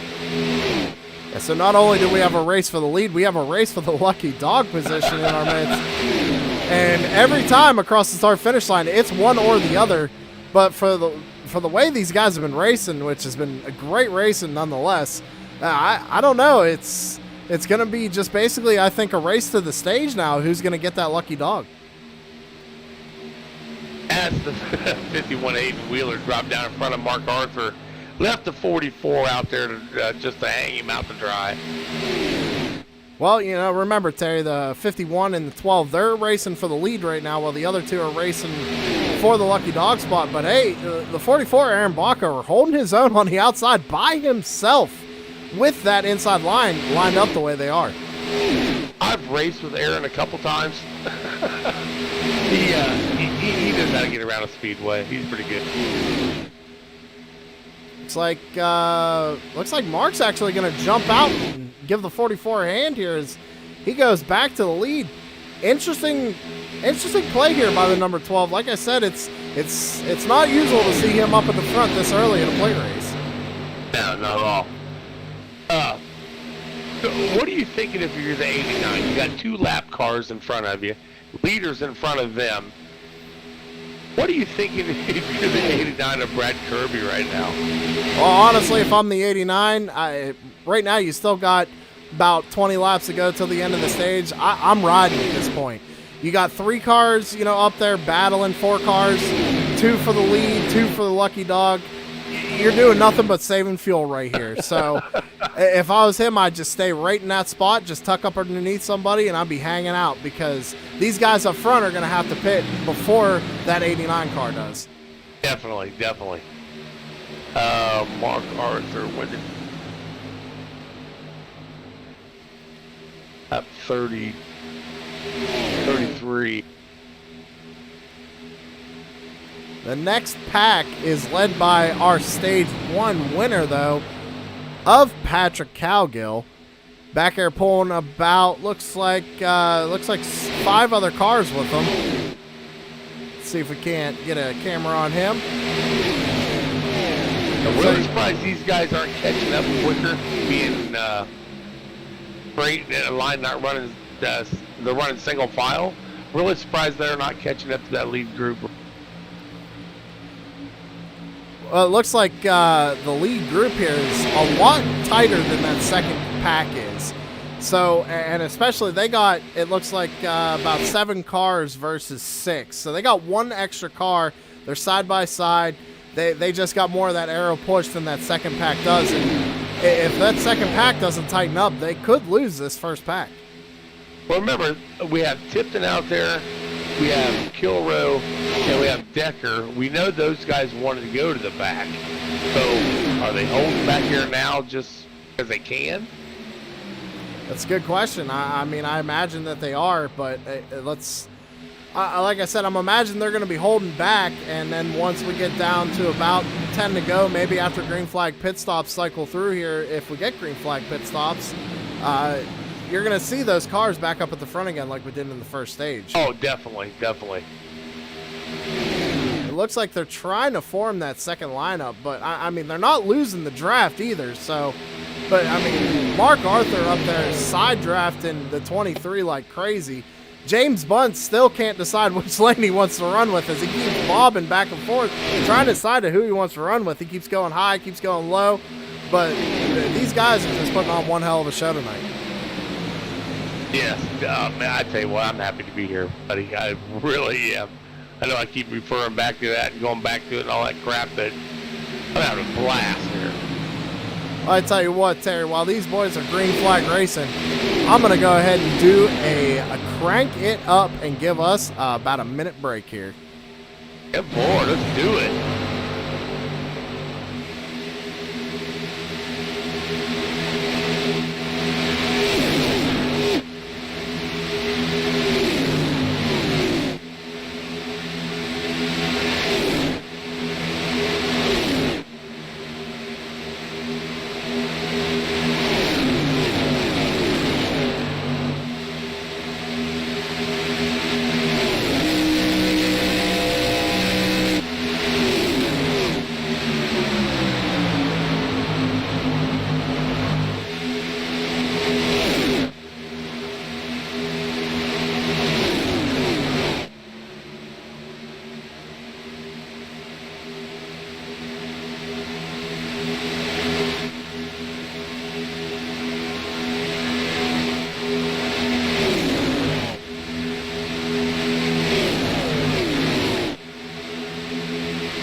Oh, man, Terry, I tell you what, I can't get enough of that crank it up, but it looks like we got some moves being made up here in the front 23, moving to the outside line in front of Mark Arthur there, trying to make sure he gets that lucky dog spot if we go green at the end of the stage.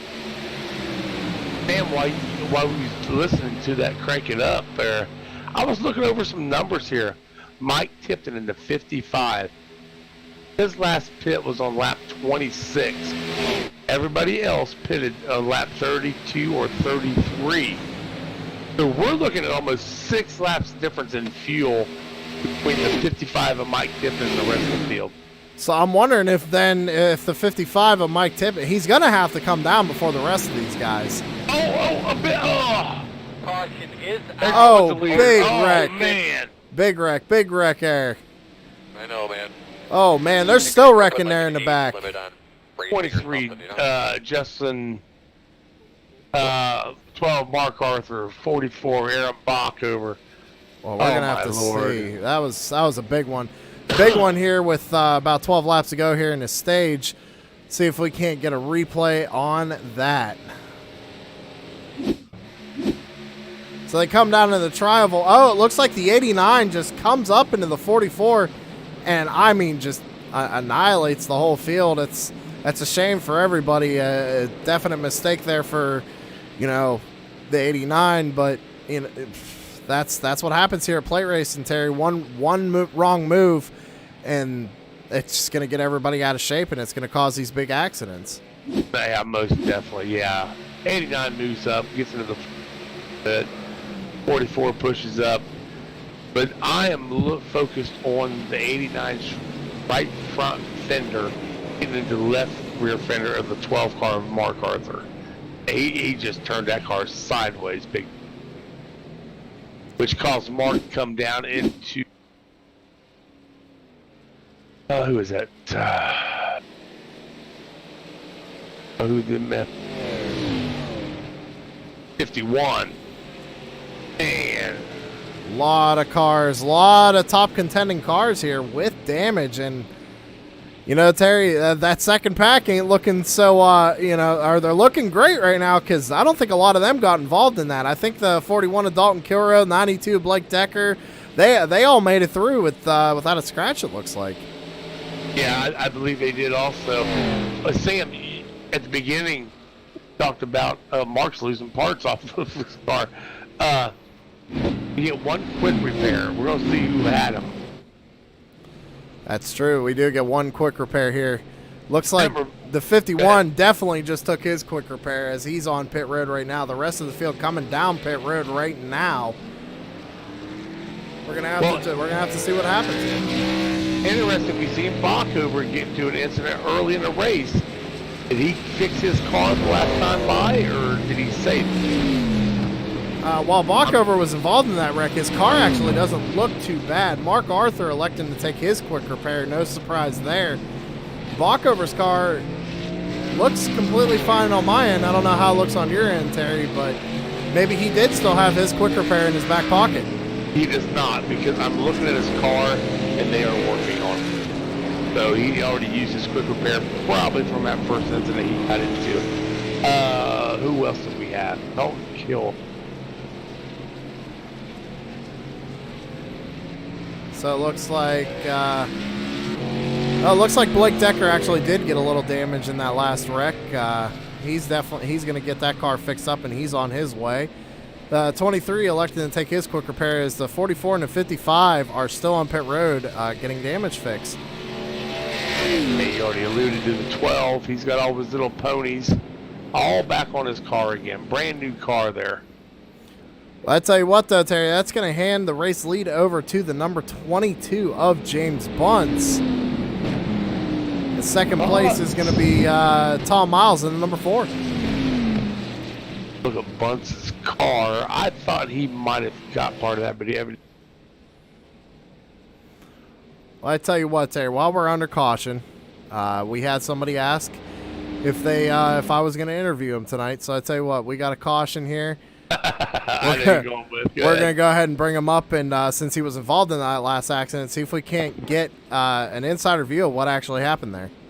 User was moved to your channel. Hayden Wheeler, driver, the number 51. You got Sam and Terry up in the booth. You got a copy?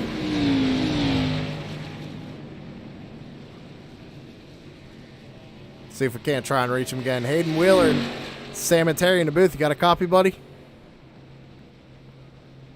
Huh. You didn't want to interview that bad after all, did I you? guess he didn't. We'll go ahead and put him back down into his team channel. Let's see if we can't get somebody else here.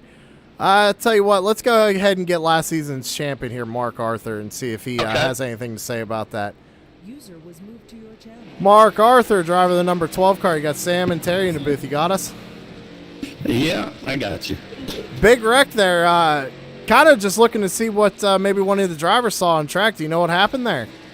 I didn't see anything. It's just all of a sudden I was turning. I've been seeing a lot of left-right movement on some of these cars up there. I was just making a comment about how wiggly they were, and then, bam, all of a sudden I was turned. I didn't really see what happened. Well, to be honest, big surprise here for a plate track to be seeing that number 12 machine up in the front of the pack. Were you choosing to do that? Do you have a different strategy going on? It's just unusual to see you up in the front this early, at least. Well, yeah, I did so bad in the first thing getting into the wall, so I figured, well, I better get up there and get some stage points. And I was trying to pull Aaron up there and get him his lap back the right way, or the hard way, and just, I don't know. That's why I usually don't run up there, because of what just happened. Well, I tell you what, man, it looks like you guys are going to go back green here. I'll put you back with your teammates. Thanks for talking with us. 10-4, man.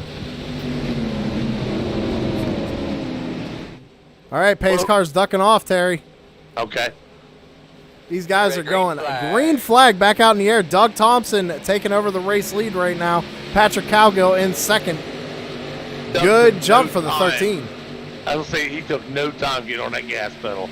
But remember, Terry, it's like you said, you can jump all you want. You know, it's on the leader. But that pack is going to pick you up real quick as Patrick Cowgill makes a move to the outside.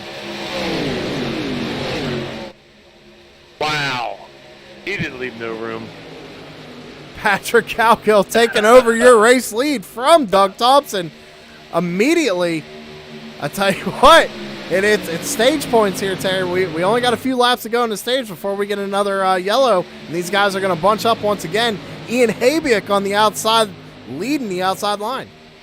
Yeah, got the boss man in the 85, Tex Perry there pushing around, and right behind Tex, you got the 51 of Hayden Wheeler. That's Dalton Kilrow making his way up to the front with these guys. Definitely got an outside line foreman here with Ian Habiak and the number 16 leading away, but Blake Decker of the 92 and the number 23 of Justin Boomstraw actually a lap down right now, according to my timing and scoring. He's going to fall back into the inside line. But that outside line definitely formed up and trying to make a charge here. Ian Habiak maybe looking at a stage win as he drops down in front of Patrick Cowgill. Yeah, I'm taking a look at some stuff here. Brad Kirby still sitting on pit road. He has not come back out of there yet. Wondering if Brad Kirby maybe had taken his quick repair by accident and got involved in that wreck. We've seen that happen many a times here. You forget to uncheck that quick repair, you get a little scrape in the wall, well, there you just lost your quick repair. So, unfortunate night for him, for the number 89 of Brad Kirby. 31, Patrick Cowgill. Oh, big wreck. Big wreck here in the front. Oh, well, we got a... Oh, man, the ones that wasn't involved last time are now. Make sure you're getting yourself something to drink there, buddy. Man. I want to say... Back this up. When you get back to it, look at the 31. We're going to see if we can't get a good view here of it. Let's see here. Oh, that is not the right wreck. So let's see here. So going down the back straightaway, it looks like the 31 just bumper hooks the 16. It's that classic bumper hook in these ARCA cars, Terry. You just get a little too close to them, and it's just going to send you around. And unfortunately, it looks like a lot of the top contenders got involved with that one. We'll take a look at it one more time. Yeah, Sam, that's pretty much what I seen, too. That's exactly what happened. 31 just got really close to him and just got the bumpers hooked up. Shame. I tell you what, Terry, I feel a little bad. You know, broadcaster's curse. We interview the number 12. He gets involved with the wreck. We try to interview the 51. Gets involved with the wreck. Even the 41 looks like he may have taken a little bit of damage in that wreck. Well, like I said, a lot of top contenders involved in that one. If I'm not mistaken, we brought the 12 in, and I believe he got a little damage too on that. Yeah, he did. He did. Right front got a little bit of damage. Tell you what, these guys are racing hard for them stage points. Like I said, I mean, we know that stage points are important, but at what point, you know, do you think to yourself, are they worth it to wreck my car? So, I mean, we're getting great racing here. You know, and it's just chalk it up to simple mistakes. I mean, we all make mistakes. You know, I'm sure the 31 wasn't trying to bumper hook the 16, probably just trying to give them, you know, a big push to, you know, try and also get out there, maybe make a jump to the outside to take another stage win. But, hey, man, that's racing. And here we are under caution for the third time this evening. I'm watching the... Oh, wow, he's got a lot more right damage than I thought. A pole sitter, Mark Arthur, at 12, getting his car serviced there, getting some damage fixed, I'm sure. Patrick Cowgill, he will stay on the track. Doug Thompson still out on the track in his 13. Boss, he's got a little bit of damage. Yeah, definitely. 85. Definitely some cars still staying on pit road trying to get some damage fixed. I mean, if they can get it all fixed, they still might be contenders in this race. You know, some of these cars, even with a little bit of damage, I mean, we've seen it in real life with Eric Jones winning winning that one Daytona race. I forget which one it was, but he won that race with a taped up front nose. So, yeah. As long as these boys ain't got engine damage and they can manage those temperatures, we might still have a race on our hands here. Well, one of the other leagues that I'm in, Sam, one of my teammates finished, I want to say it was either Daytona or it was Daytona, it was a night race. Finished, his car looked like a modified, he finished third. Let's Let's see here. We're under caution. Let's see who we got. Let's see who all we got in here.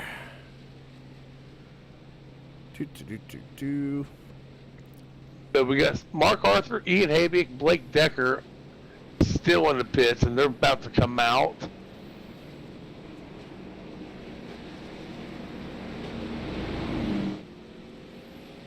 Mark Arthur's been in the pits now for almost a minute and 45 seconds getting that repaired down to that 12 car. I tell you what, if they're getting their car serviced, did you say they came out off pit road there? Mark and Marcus, excuse me, are still okay. Marcus is coming out. Mark Arthur in the 12, he's still sitting in the pits, but he must have had some pretty serious damage to that 12 car. Maybe just trying to get it all fixed. Wondering if that might put the 12 of Mark Arthur. It did put him a lap down again for the number 12. So definitely some bad luck on Mark's part. It's unfortunate to see, but Terry, we still got a couple laps here in the stage, and pace car lights are off. So it looks like we might only get a couple lap shootout here to the end of the stage. Yep. Looks like everybody's back out on track again. Aaron Bach over in his 44 showed to be the first one to lap down. So, well, now it just changed. So we'll see what happens. Looks like according to my timing and scoring, I'm seeing Marcus McFadden as your first car one lap down, then Aaron Bach over, and then Mark Arthur in the number 12. If Mark Arthur doesn't get back out on the track here shortly, which he is, he's back out on track now trying to catch up to the field. He was going to go another lap down. But these boys are coming out of turns 3 and 4. Pace car lights are off. We're going to have a little shootout here to the end of the stage, Terry. Yeah, buddy. About a 4-lap shootout here, guys, and we'll take another little break. Green flag. Green flag back out into the air. 31 steps on the loud pedal and gets them fired off one more time. Doug Thompson trying to get that outside lane formed up. See if he can't get his first stage win of the season. As he drops down. Oh, contact there. Oh, Lord. Oh, big contact there between the 4 and the 85. They keep it straight. One car in the apron in the number 23.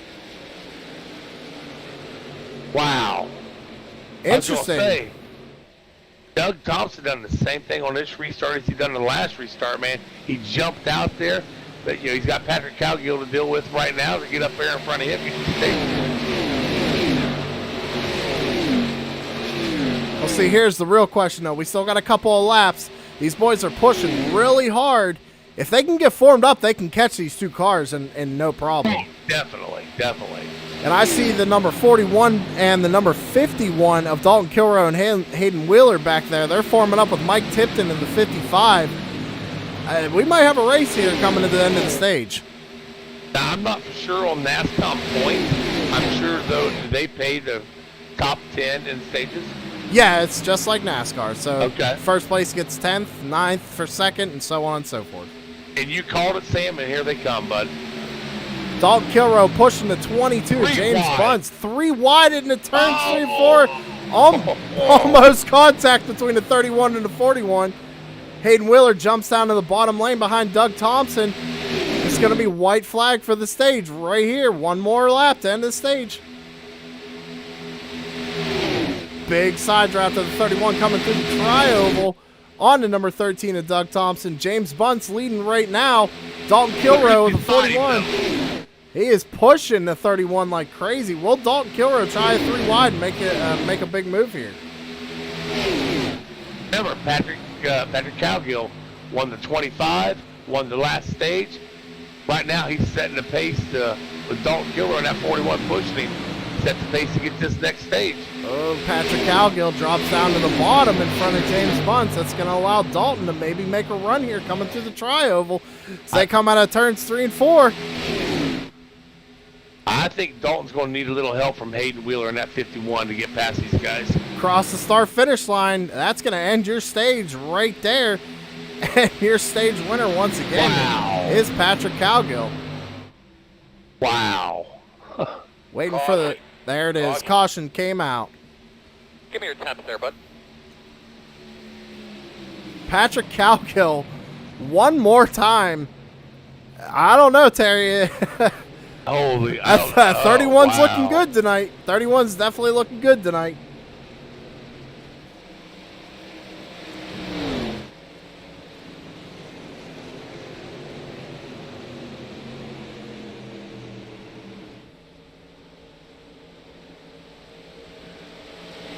Man, what that was a hell of a shootout right there, just in them 4 laps or so.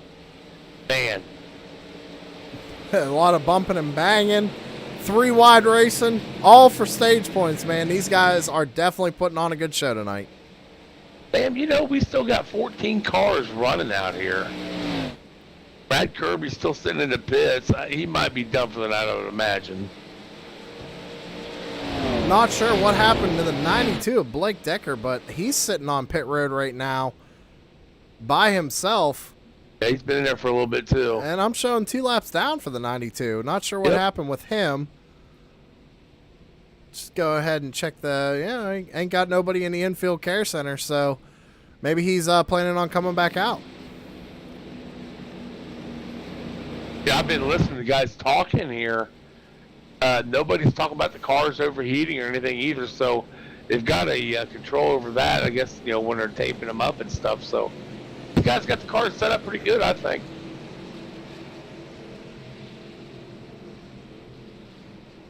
Well, we'll go ahead and take a little break here while these guys go ahead and do their pit stops, and then we'll go ahead and get an interview here with our Stage 2 winner, Patrick Cowgill.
Alrighty, let's go ahead and see if we can't get a word in with our Stage 2 winner of Patrick Cowgill. User was moved to your channel. Patrick Cowgill, Sam and Terry in the booth. Got a copy, buddy? Yep, I got you. Man, what do you got in that car tonight, man? That's 1 dual win and 2 stage wins. How you feeling out there? Feeling pretty good. I do feel really bad about whoever I spun there. I thought I was off of their bumper, but apparently I was still pushing them and turning them up the track. So is that what happened? It was just a classic bumper hook that we saw? I mean, that's what we thought would happen, but we weren't entirely sure. Yeah, I caught him coming off of turn 4 or whatever turn it was, and I let off the gas, but apparently I was up under him far enough that it just hooked on. Well, I tell you what, man, it seems like you're doing a good job of sweeping the night. Do you think you got it enough of that 31 machine to take home a victory? We'll see. I used my fast repair already, so if I get the wreck, I'm pretty much done. All right, man. Well, I tell you what, we'll go ahead and let you get back at it, and good luck in the rest of the race, man. Yeah, thank you very much. As the driver of the number 31, Patrick Cowgill, Stage 1 and Stage 2 winner. As these boys double file back up, we're going to go back green flag racing, Terry. I tell you what, right now, Sam, we have 1, 2 guys out of the 14 still on track, laps down. So the rest of everybody else is on the lead laps. We got Mark Arthur 1 lap, Marcus McFadden 1 lap, Blake Decker 4 laps. He's damn thing out of my mouth. He'll sit on pit road getting stuff done. He's been in there 5 minutes. I'm wondering if the 92 got a little bit of engine damage in that one wreck then. Car looks okay. Well, if you remember also, didn't he say he wasn't running in VR? I think he was having some hardware issues this evening as well, so. Correct. So, yeah, he may be done for the night. I tell you what, field comes through turns 3 and 4. We got Tom Miles, your race leader right now, rookie in Nascom Online Stock Car Series with Hayden Wheeler on the outside road in number 51. They're going to bring him down to the start-finish line and get us rolling for this third and final stage of the race. Miles, that's a name we have not really said tonight, Sam. So what's this rookie got for these guys? Well, with green flag back into the air, number 4 car, he's going to step on the loud pedal and get him rolling for this final stage. Hayden Wheeler going to side draft him a little bit and try and keep that outside lane moving just like he has been all night long. Hayden Wheeler's been tough in that 51 car by himself all night, man. And he's still showing that that car's got some power. Yeah, definitely. You can tell that with him being by himself on the outside line still holding on to that second place position. As the inside lane, about 4 or 5 cars starts to form up here coming down the back straightaway. Mike Tipton in that 55 is just creeping up on Hayden Wheeler too. Maybe get up and help him out a little bit. Outside lane definitely starting to form up as looks like Dalton Kilroe's trying to get a little piece of this action. Not sure if he's trying to hang back or what line he wants to run, but he's starting to make his way back up to the front here. Got right about 55 laps to go. Still way too early to be getting up there and trying to muscle anything. I think I'd be doing kind of what Dalton done earlier and what Mark done earlier to go back there in the back and go out for a little bit.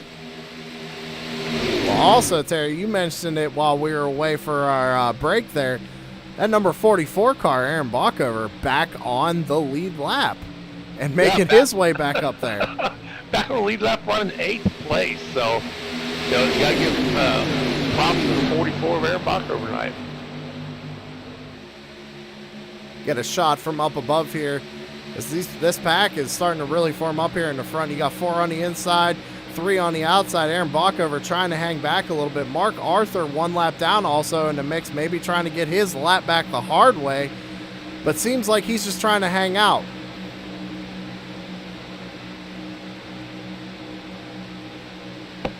But still, definitely a good battle right here between the lead cars of Hayden Wheeler and Tom Miles in the number 4 car.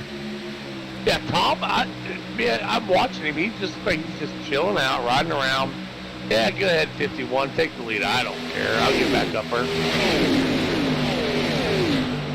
But that's just it, Terry. The outside line just can't seem to get formed up to where that 51 can get the run he needs to get around that 4 car and drop down and slot in front of him. So, interesting. Again, I have to chat on and everything. I can hear these guys talking. Mike Tipton, that 55, just told the 51 of Hayden Wheeler, if you get past the 4 car, go ahead and jump down and take the lead. Hayden Wheeler says, nope, I want to stay up there on the high side. That's where I like it. Well, there you have it, ladies and gentlemen. The 51 electing to stay on the high side for the time being. We're going to have to see how that plays out for him. I've seen it happen before, Terry. That outside lane can prevail on a late race restart or even just during the race in general. They get the momentum coming off of the corner. They get that big push, and you can see a 3-wide finish for the win here tonight.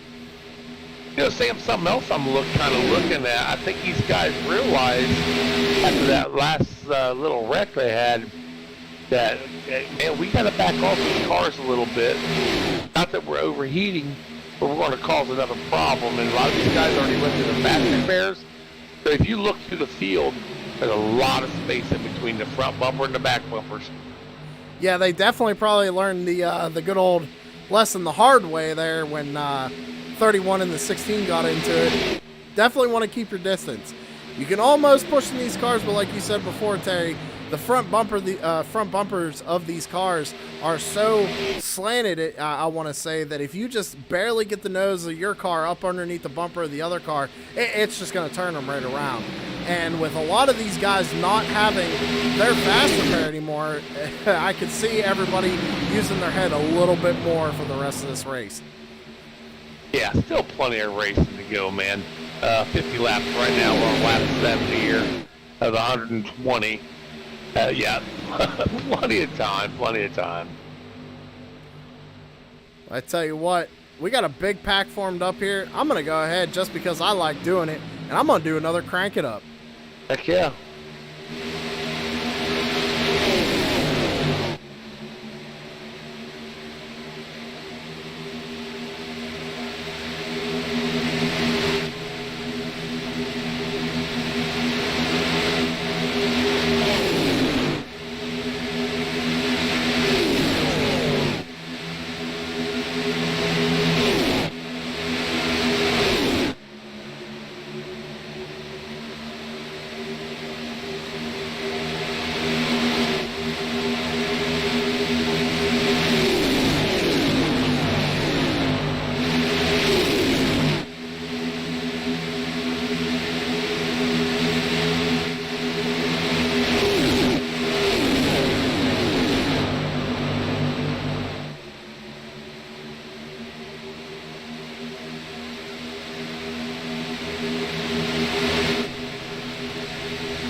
All right, coming back here on lap 72 of 120 here, 300 long miles here for the Nascom Online Stock Car Series.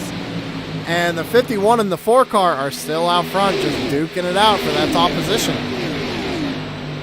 I'm looking at our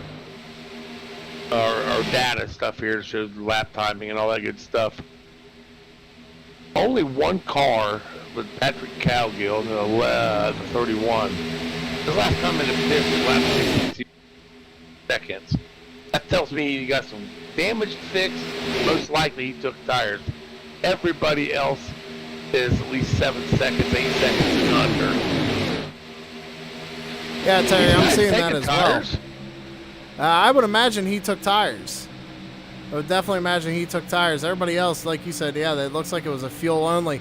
Maybe also a strategy call for the number 31. Even though he took tires, it put him all the way in the back of the pack to where he can just ride around again like he has been for most of the night, except when it came down to crunch time. I mean, I cannot look backwards to see if anybody else may have taken tires in this race yet.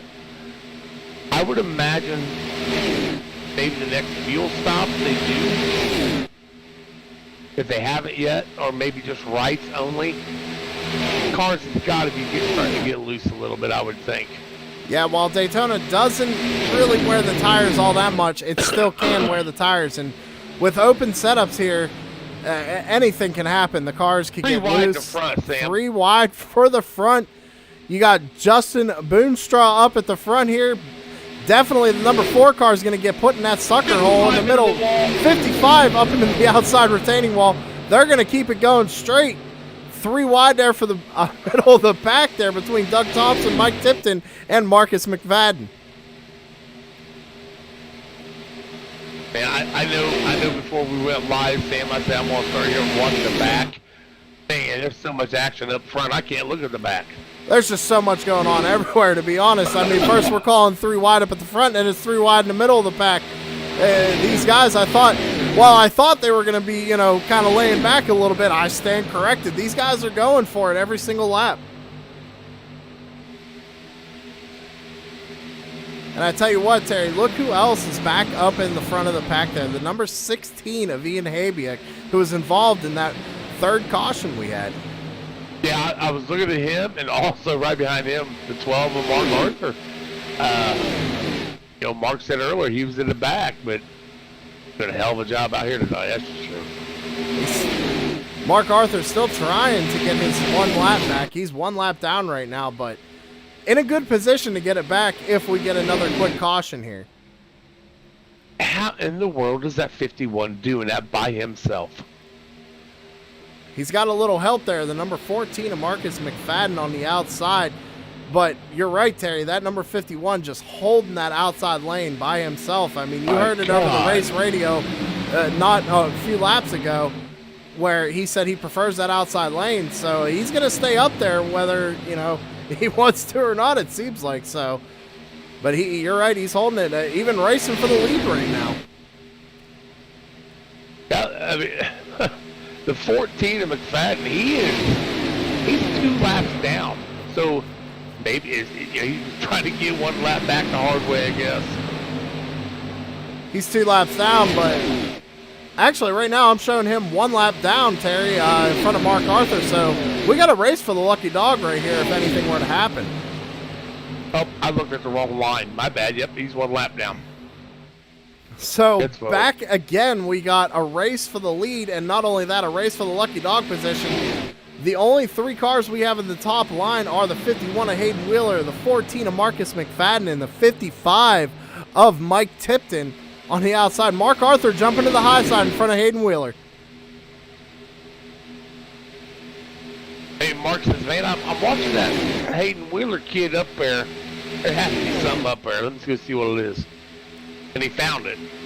Well, like we said before, we know Mark Arthur is good with ARCA cars, so maybe him running on that high line is going to be able to get him that chance to get his lap back the hard way. Maybe he'll run up there and drop down in front of the 23. Caution comes out. That'll also put Marcus McFadden back on the lead lap. Same situation we saw back in stage 2 with Mark Arthur and Aaron Bockover. Yeah, these guys, if Mark would happen to do that, they're definitely going to have to get an actual caution. Stages are done, man. Everything now is flat to the floor. Not only that, Terry, we're coming up to green flag pit stops again. It's almost been about, 20 or so laps. We know these boys can only do about 23 laps or so, maybe a little less, maybe a little more on a tank of fuel, depending on where they're running. So green flag pit stop's going to be coming here shortly, and I'm wondering who's going to go with who yet again. So you just brought that up. The 4th place runner, Tom Miles, in the number 4. His last pit was in 55, lap 55. So he's got to be pretty close.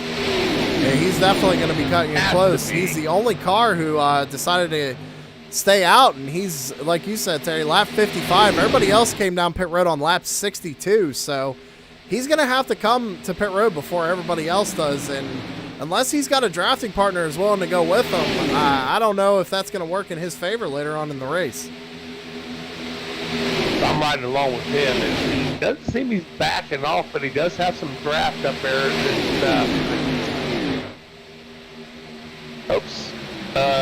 The 16, Ian Habiak. Yeah, Ian Habiak, like I said, involved in that one caution, running up there in the 3rd spot, just biding his time once again. Looks like Hayden Wheeler got around, and with the help of Mark Arthur, got around that 23, and he's going to duck down Mark Arthur to the front of the pack, 1 lap down. But Hayden Wheeler, your race leader. Okay, we already know Hayden likes that outside. Is he setting up for a pit stop? That's what I'm thinking, Terry, because as you said that, guess who just came down pit road? The number 4 of Tom Miles. And unfortunately, like we were just talking about, came down pit road all by himself. So he's going to come out by himself. The rest of these guys are probably going to group up. So we want to kind of watch what's going to happen to this pit stop. And I think these guys are going to pit about the same time. Well, they're either pass him back up. They're probably going to end up lapping him. Unfortunate for the number 4 car, because with these guys pitting on lap 62, they got about, 7 laps of fuel or so more than he did. So I would see these guys coming down pit road here in the next 5 or so laps. I would think so. And Sam, if I'm not mistaken, they may have to pit one more time. Nah, maybe not. Maybe not. They might have to, actually. I'm like 95% sure they're going to have to. So if you figure, if they come down here in the next 5 laps, we're going to be looking at about lap 87. Well, we still have, after that, roughly 30-some laps to go. Oh, so we're looking at least 2 more pit stops for these guys before this race is all said and done. I'm in Ohio, or math ain't that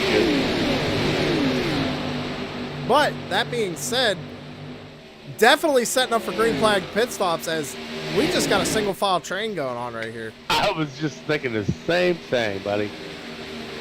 Everybody's just kind of ducking in, trying to figure out who's, and I'm, like I said, Terry, I'm wondering who's going to go with who. As this pack comes back up on the 4 car, what's going to happen?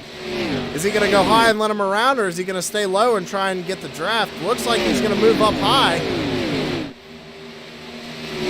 But Yeah, you also got to Train right figure around him. when that 4 car, you know, he's going to drop back, but he could possibly catch the draft and stay with them. When all these guys pit, he might be getting his lap back and, you know, be right back in this thing. Yeah, he finds an opening. If I was him finding an opening, I'd be dropping down. Now, interesting thing, Mark Arthur has his lap back. It would not be wise of him to pit with these guys. Yeah, as of right now, he does have his lap back. Man, it's a hard call, man. But again, you know, quick caution, that can change up everything. Because right now, the number 4 car is sitting in the lucky dog spot, sitting in 12th position. Look what he's doing. He's hanging on the outside all by himself right now. He just got his lap back. That he did. He got his lap back, so he's right back in this thing. I'm wondering if these guys are maybe not running at 100%. Maybe some of them are trying to save a little bit of fuel or as much as they can. They're still going. Thompson's coming in. Everybody's coming down pit road. 44 Baca, my lord. 1, 2, 3, 5, 6, 7, 8 cars. Leaders coming down pit road. Let's see, the only 2 cars to stay out on track are the 22 of James Bunce and the 85 of Tex Perry. But your leaders are on pit road getting service right now, all in their pit box nice and clean. Looks like it's going to be fuel only for most of these guys. Great race off pit road. We're going to have to see what happens here. Mark Arthur gets out in front of everybody. That's going to keep him on the lead lap for right now, with the 23 car right behind him. 85 hitting the pit road right now. That leaves, who was it? Tom Miles out there now. So if Tom Miles can get a decent run right here, he'll actually probably be back on the lead lap and be right back in this thing. While all these guys have to get up to speed and they're all spaced out, he can still pull time on them, but I'm still showing him 50 seconds off the race leader right now, which is showing me James Bunce is your race leader.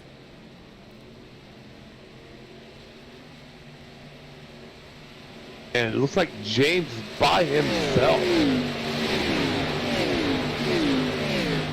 Looks like James Bunce on his pit stop with a 9.9 second pit stop, and William Tex Perry a 14.5. Looks like the boss decided to take tires on their pit stop. Got those 2 cars, you know, spread out. That's going to hurt him here in the long run. I think Tom may have taken tires also with the 12:45 pit stop.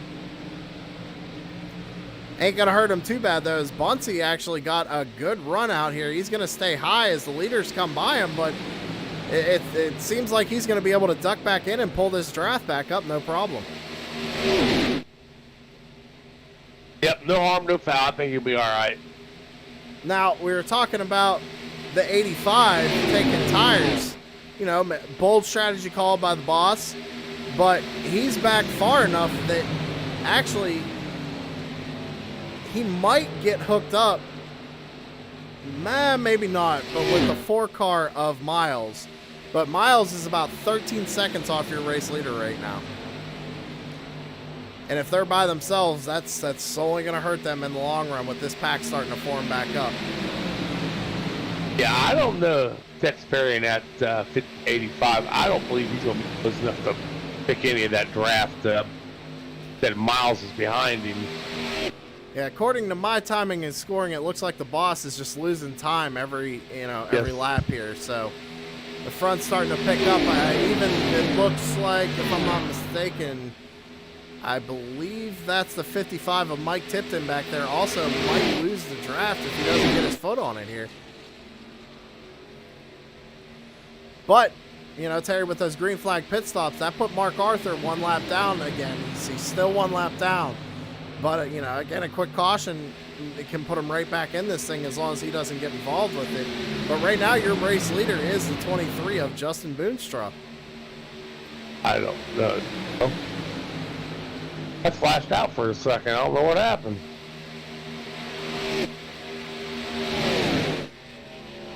Mark Arthur is holding the outside by himself right now. Everybody else seems to be just tucking back in line. I mean, we still got, like you said, Terry, we still got a long race to go yet. About 30 or so laps, 31 laps to go. The question is, you know, again, when do you go? When do you start, you know, trying to make your way up to the front? It seems like that the race leaders have been pitting together, aside from a few cars, stragglers here and there, but everybody seems to be working together here tonight. Everybody seems to be keeping everything, and oh my Lord, I just noticed this. 3rd place, Aaron Bachman at 44. He's back up in contention, like I said, man. That's all it takes is 1 caution. You get your lap back, you're right back in this thing. I mean, he's been caught up in 2 accidents. He had to use his quick repair. Man, but I tell you what, Justin in that 23, he's kind of had some bad luck. Now he's leading the doggone race.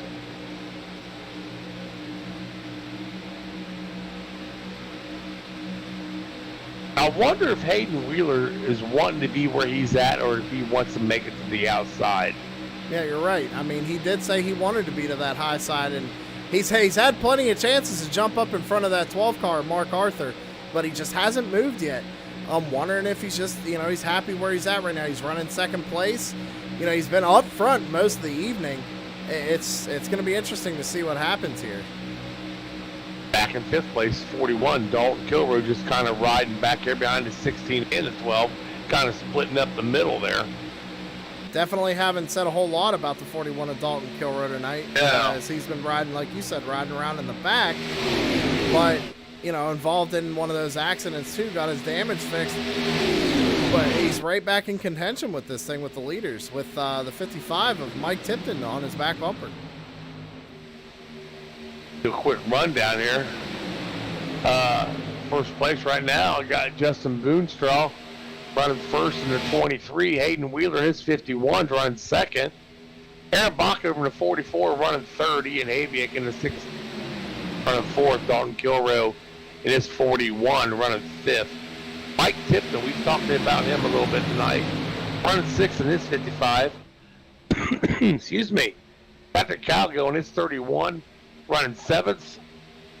Doug Thompson had some good starts out here. Oh, we got one hitting down on the shoulder. That's a 51 car. 51 of Hayden Wheeler. Wow. Looks like he's dropping back. Maybe he wants to complete bottom now instead of the top. I don't know. I tell you what, let's go ahead and see if we can't get a replay there and Yeah, see do what that. happened.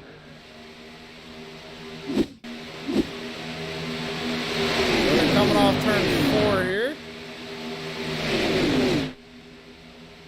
Looks like he might have just got out of shape. I'm not entirely sure there. Maybe Bachover gave him a little push and... Well, that was smart of Hayden Wheeler to keep it down there and not try to come up in front of these guys. Absolutely, and it didn't really hurt him all that bad as he slotted back in there in it looks like the 5th position behind the 16 of Ian Habiak.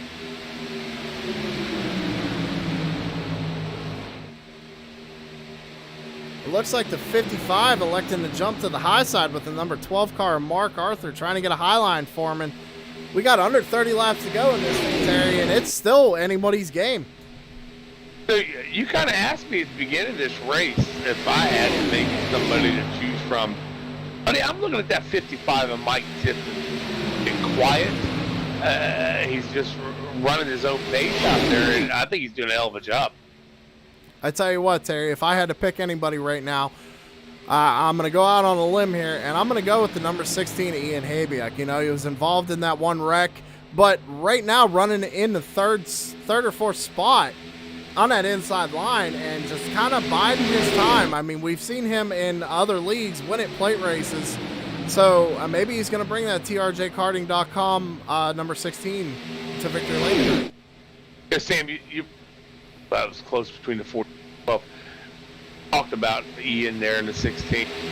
You and I have watched this kid grow up in other leagues. I mean, fabulous kid. I mean, awesome to talk to, fun to race around. But I think he'd be my second pick tonight in that 16. But I'm going with Mike Tipton tonight. There you have it, ladies and gentlemen. Terry Foster choosing the 55 of Mike Tipton. And I'm telling you, right now with the way they're running, I'm liking that 16 car.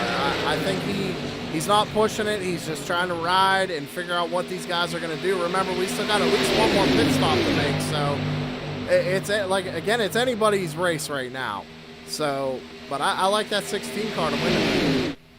Yeah, we're about 10 to 11 laps into this run right now, so it's still got about 11 laps or so to go. And somebody we haven't talked about here in a little bit is the man we thought was going to sweep tonight is the 31 of Patrick Cowgill, just kind of riding in the back still with Doug Thompson right now. Well, we know Thompson's fast. We've seen it earlier. We know Cowgill and that 31. We know he can get it done. So maybe Sam, maybe you're right. Maybe play it low for a little bit. Got 24 laps, 25 laps to go. Coming to 24 to go at the line. 24 laps to go this time by. Your leader still Justin Boonstra, a rookie here, another rookie in the Nascom Online Stock Car Series. It's anybody's race right now, and I honestly, Terry, you know who's praying right now, probably for a quick caution, is that number 12 of Mark Arthur. Still running on the high side with Mike Tipton, but also still one lap down. Yeah, definitely, Sam. He can get in front of that 23 all he wants today, but he's going to need a caution to get that lap back. Or maybe somebody will work a deal out. Hey, Mark, help me get this win. You know, who knows? Well, we've known Mark for a while, and even if he can't get his lap back, I know from experience he'll get up there and try and push somebody to a win. So it's going to be interesting to see what happens here in the last 23 laps of this race. But your leader, the number 23, with 23 to go, he's looking good out there. Definitely holding his own on the bottom line. That bottom line's staying formed up. But again, it's crazy to see that number 12 and 55 staying on the high side by themselves like that. Well, you know, Sam, I just found something interesting. Out of the top 5, actually the top 5 runners, 3 of them are rookies. Got your leader, Justin Bootstraw, running first, Aaron Bockover running second, and Hayden Wheeler, his 51, running fifth. Yeah, we've seen Aaron Bockover and Hayden Wheeler run a couple races last season in the Nascom Stock Car Series, but nothing full-time. Not 100% sure if they plan on running full-time this year either, but it is good to see these guys who don't race often with the other guys who are veterans, you know, up there in the front, you know, putting on a good show. Yeah, right now I'm enjoying this because everybody's calmed down.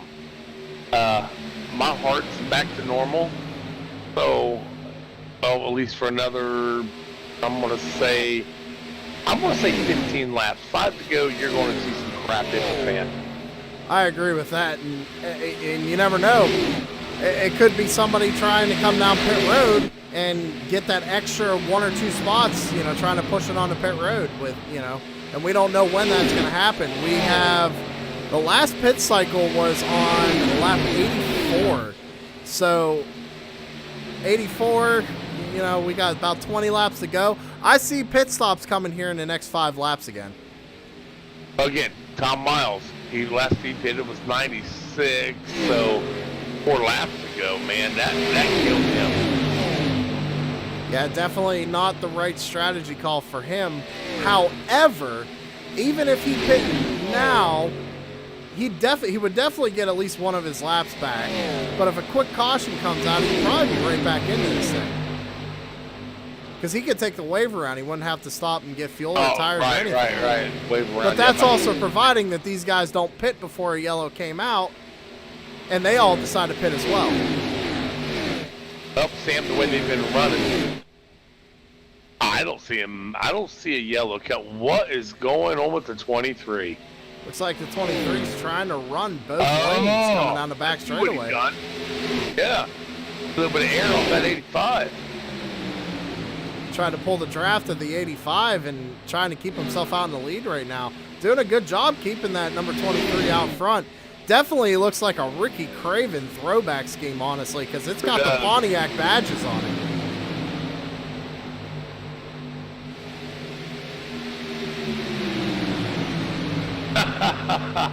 Mark Arthur's hollering for help.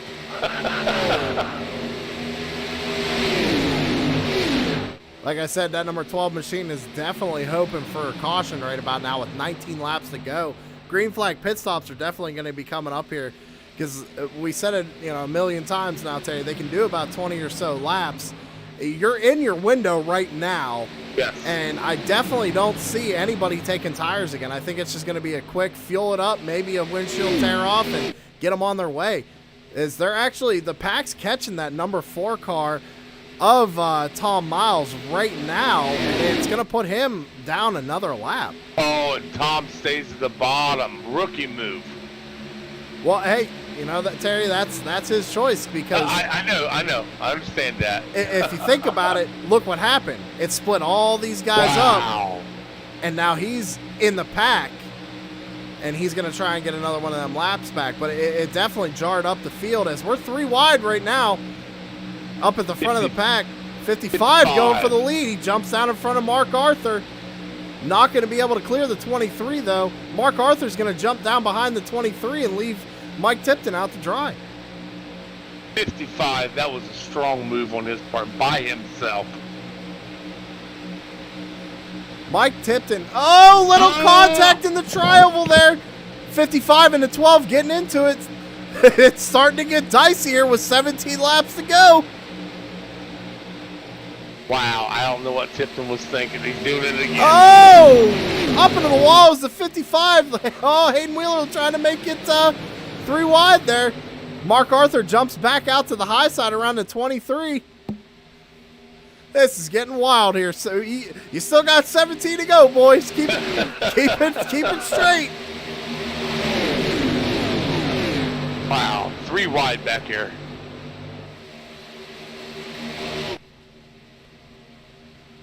And remember, look at that, my pick. He's still up there, that number 16.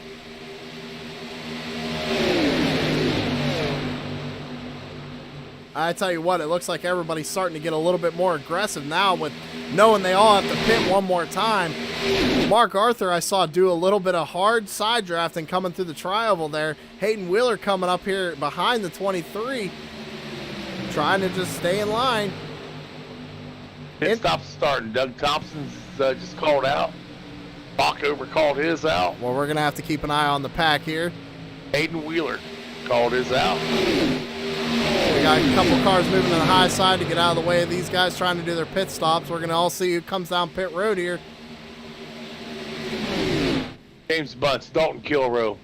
Everybody coming down pit road. This is the last set of pit stops for this race. Mark Arthur locking up the front tires coming on pit road. Got in front of the number 23 car, though. Mark Arthur needs a flawless pit stop right here. Everybody in their pit box, nice and smooth. I don't see the cars jacking up at all. Like I said, it looks like it's going to be fuel only for everybody. The 16's out of his box. Everybody's down and away. Looks like it's going to be kind of a race here. Look who actually made his way up there is the number 41 of Dalton Kilrow, right behind the number 23. If this cycles around the way I think it does, that's going to be your first and second place right there. Yes, sir. Mark Arthur wants a caution right now. Mark Arthur needs a caution right now. He's pulled out from these guys. We're going to run him down so fast. So at this point, it's kind of a question of, you know, what does he do? Is he going to just try and stay out front? Or is he going to maybe try and push somebody to win? We're coming to 13 laps to go here, Terry, this time by. There goes Justin on the outside in his 23 car, getting in front of Mark Arthur. Drops back down in front of him, and Dalton Kilrow electing to stay behind the 12 car. And look who we got there running in third position, our stage 1 and 2 winner of Patrick Cowgill. Mark Arthur takes it to the outside. 41 follows him, along with Patrick Cowgill in his 31. We'll make that outside lane work, guys. Definitely leaving the 23 out to dry as the 51 and the 22. Huge run coming up on the 23 car. The 12 car and the 41 are going to drop down in front of the 23. 31 right up there too with the number 44 and the number 16. Trying to make that outside line work with the 22 of James Bunce. Man, we just saw something we haven't seen yet tonight. Everybody went to the outside to get around that 23 car. Definitely an interesting move for sure. Looks like Mark Arthur says, come on, guys, follow me. I'll show you how to get around this dude. That's kind of where it stalled. And right now, as it's scored with Mark Arthur being a lap down, it's a race between Dalton Kilrow and Patrick Cowgill. Stage 1 and 2 winner up there on the outside lane, leading that outside lane. And coming to 12 laps to go, it's going to get interesting here. Maybe still sitting back here in fifth spot, just kind of leaving a little bit of space between him and that 44. By this time, maybe you called it right, Sam. Holding back a little bit, going to wait and just pounce. Well, that's what you want to do, Terry, especially at these restrictor plate tracks. You know, being out front, it's all fine and dandy until it comes down to that last lap when somebody gets that draft on you and can slingshot it around the outside. You know what? That there's that all the way back there.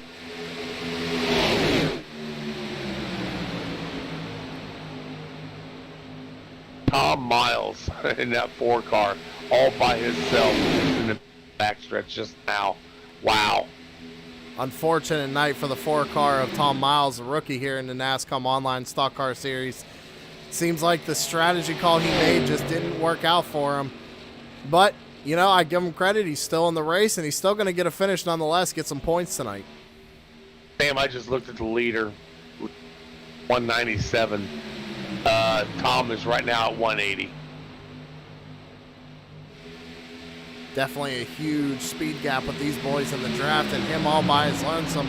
I can see them catching him here in the near future, I imagine, with 11 laps to go, and them having such a big speed, you know, gap. 31 car drops down in front of Mark Arthur, giving the top line to Aaron Bockover and Ian Habian.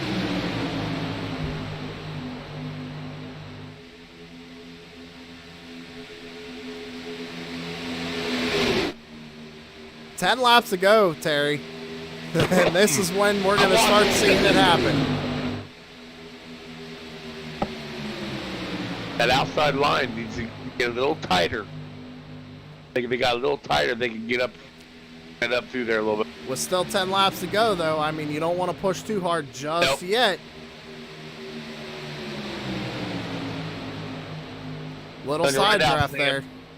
Dickies next 9, 8 laps, whatever the hell we got left. If you do this without a caution, I will be really... I think we're going to go green flag the rest of the way here. These guys have been running great all night. I'm going to go out on a limb, and hopefully I don't give the broadcaster's curse here, but I'm going to go green flag the rest of the way here, and it's going to be one heck of a finish because everybody seems to have good cars, no damage on any of these cars, and everybody's going to be racing for that win of the season. Get that points lead right off the bat. Patrick Cowgill, man, just holding that line steady. I don't think he's moved an inch. Yeah, 31 doing a great job all night tonight. Like I said, And like Terry has said, he's basically swept the evening so far aside from winning tonight's race, but in position to do so. 8 laps to go this time by.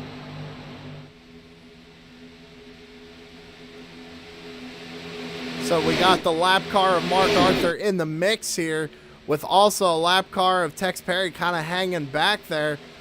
But right now, it is Patrick Cowgill running first place, Aaron Bockover second, Ian Habiak third, Dalton Kilrow running fourth, James Bunce fifth, the 23 car Justin Boonstraw in the 7th position, and Hayden Wheeler out there in, looks like, 8th position.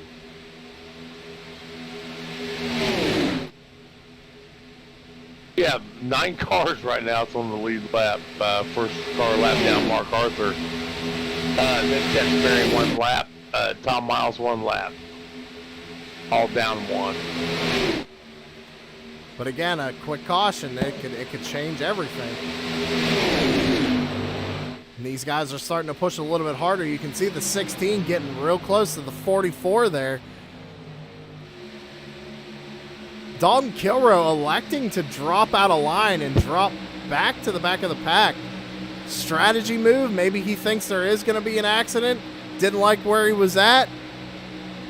That's what I'm kind of thinking, Sam. Did he see something that maybe spooked him a little bit? Says, nah, we're not dealing with this, man. I'll just stay back here. I tell you what, though, it looks like he's going to... He fell back and he moved up to the high line behind that 51 of Hayden Wheeler. And I'm wondering if they're maybe going to try and work together, maybe make a top line, a third line, and try and make this happen here with 6 laps to go. Big side draft of the 44 on the 12, though. Oh, Mark Arthur dropped below the line just a little bit. It looks like he got a little out of shape there as we go down the back straightaway with 6 laps to go, 5 laps to go coming to the line. And Patrick Cowgill, still your race leader as of now. Big help from the 12 of Mark Arthur.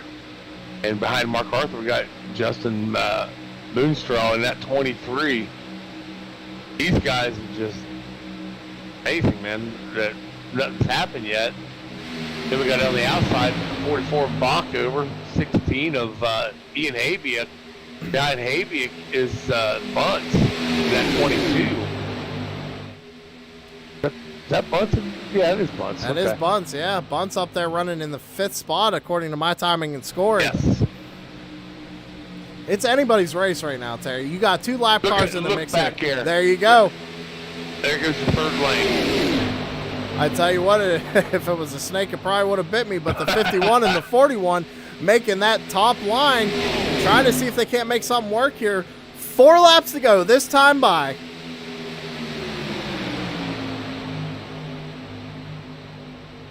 It's a race between Patrick Cowgill and Aaron Bockover right now as they go into turns 1 and 2. Mark Arthur pushing the 31, Ian Habiak pushing the 44. Dalton Kilrow and Hayden Wheeler trying to make that 3rd groove work here. Dalton's going to have to make about every move that Hayden makes. If he goes high, he's going to have to go high with him to keep that momentum up. I tell you what, Terry, like I said before, they are catching the lap car here of Tom Miles. I don't know if they'll get to him in 4 laps, but they are coming. Yeah, Hayden Wheeler just called it out too with the lap car.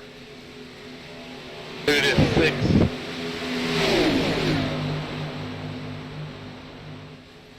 And they are coming up on him with a full head of steam.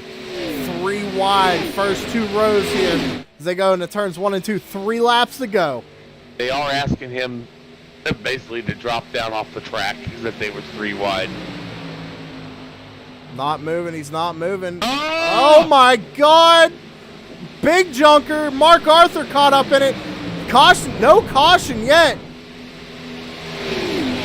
Still no caution. We're saying green flag. Aaron Bockover takes over your race lead. I want to give you guys a replay, but we got to see how this race is going to play out with 2 laps to go this time by. Not sure what was happening there as the 4 cars stayed on track with the cars 3 wide ahead of them. It's a race now, Terry. 2 laps to go. Well, my guy is out, but you're still in. Ian Habiak running in that second spot. Aaron Bockover leading right now. Patrick Calgill made it through that. He's running in third. James Bunt's up there in the 22 running fourth. Hayden Wheeler, again, trying to make that outside line work all by himself. And Dalton Kilrow back there. Ian Habiak making a move on Aaron Bockover on the outside. For that.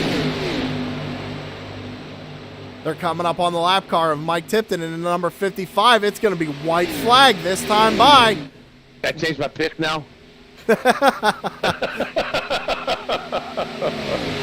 never hear White flag in the air here for the NASCOM online stock car series. 3 wide here for the race lead. Aaron Bockover, Ian Habiak, Hayden Wheeler up to the high side. Dalton Kilrow going to push the 51. Aaron needs to make that 44 really wide, but not too wide where the 31 will get under him. Ian Habiak trying to make a block on the 51. It wasn't going to happen as Dalton Kilrow trying to push him to a win right now. 3 wide for second place. Oh, Patrick Calgill down on the apron. Oh, here we go. This is exciting. Here we go. Coming off of turn 4. Coming down to the start-finish line. 4 wide. 4 wide for the race win. Who's going to take it? I think it's Dalton Kilrow in the 41.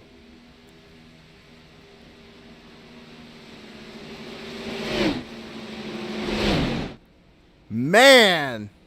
Looks like Dalton Kilrow first, Aaron Bockover second, Hayden Wheeler third, Ian Habiak fourth, James Bunt's fifth. That's right under top 5. So the only 2 we're going to be able to talk to is Hayden Wheeler and Dalton Kilrow, because I don't believe Aaron Bockover is there. Well, that's all right. He still put on a heck of a show tonight. Yeah, I mean, that was Aaron Bockover wrecking Dalton after the flag. We all know that their history right there, but your winner is number 41 of Dalton Kilrow.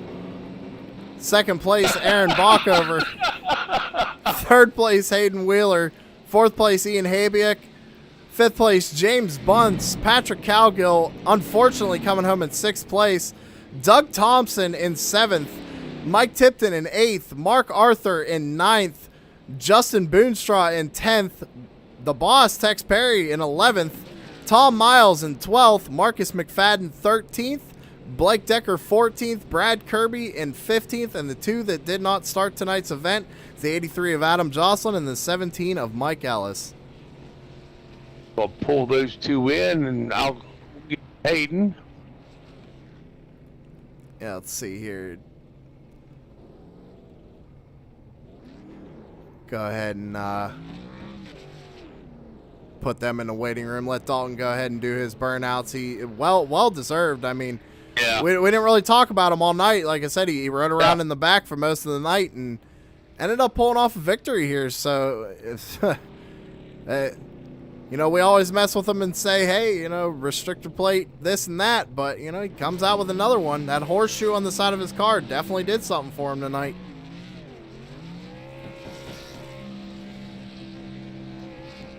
Fishing here. He's done a good job. Inside joke, call. Definitely an awesome race there to the finish, though. That was good. Yeah, I'm excited, man. I'm glad I got to be part of this tonight. It's just awesome. Well, I tell you what, let's see if we can't get our, let me see here, 3rd place finisher. Let's see if we can't get him on the horn this time. Aaron's gone. So we'll go ahead and just do our, we'll go ahead and do Hayden Wheeler first, and then we'll get everybody else here. User was moved to your channel. Hayden Wheeler. Sanitary, you got us? I do. Hey, buddy. Man, what a race. I was sitting there watching you all night, bud. You said something in a race earlier, or kind of late in the race. Somebody offered you, they said, if you can get up to the front, go ahead and drop down and take it. Don't worry about me. Then your reply was, nope, I'll stay up here on the top because it's where I like it. What is so nice about the top that you like?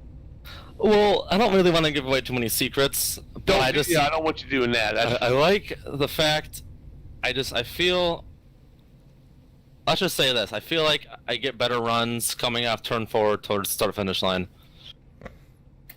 And if you notice, I led quite a few laps, so my strategy, I mean, I might be onto something here. I don't mean yeah. Well, you've done a hell of a job tonight, Hayden. I mean, it seems like every time we looking up front, we saw that fifth one up there. The car was strong by itself. I mean, you didn't really need any help, man. I don't know how you got up there sometimes like that, but done a hell of a race. So, how do you feel about the race tonight? What you did? I feel really happy. I cannot thank Dalton Kilrow enough.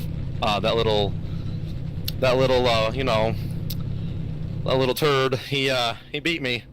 But I was like, what? How did you do that? What the heck? But I cannot thank Dalton enough for helping me and coaching me. So big shout out to him. Big shout out to Dodge for making some bulletproof cars, because this thing survived 2 wrecks tonight. Love my Dodge. And big shout out to MF Racing Designs for the awesome paint and paint jobs. If you guys want to paint, go see them. I know I'm not answering your question right now. I don't know why I'm not doing that. You're fine. Just keep doing what you're doing. Really though, it was a really fun race. I want to thank Blake too for showing up. I know we haven't really seen much of him lately, but it was nice to have him back in the team speak. It was really nice to have him actually in the team speak. So kudos to him, and appreciate all the advice he gives too. Overall, it was a really, really good night here for our 51 MF Racing Designs Dodge Intrepid. Well, congratulations on that 3rd place, man. I mean, again, there's a hell of a race you put on there, and I think, what'd you say, Sam? Next week is the road course. Next week is the Daytona road course. You got anything planned for that, Hayden? Or I might start praying to Jesus for that one. That's a good start, I guess. So, well, congratulations, bud. We'll let you get back down and celebrate for your 3rd place victory tonight. Thank you so much. You two have a great night. Hey, buddy. User was moved out of your channel. That's your 3rd place finisher, Hayden Wheeler. I tell you what, Terry, we got a couple of guys there in the infield care center. It looks like we got the 23 of Justin Boonstraw. Why don't we go ahead and see if we can't get a quick word with him before we talk to our race winner? Okay. You want to take him? Yeah, go ahead. User was moved to your channel. Hey, Justin, Sam and Terry up in the booth got us. Yes, sir. Buddy, what in the world happened out there with that? But, I mean, we were pulling for you up there in the booth, that's for sure. I mean, you had a hell of a car tonight. Yeah, that's for sure. I'm maybe come over a bit quiet because it's like 6:30 a.m. in here, and my parents are asleep. But all good, man. But yeah, I really don't like the move the Ford did. Keep it on the bottom line. Don't move at all. Recipe for disaster, in my opinion. I had a good car and really disappointed. Justin, you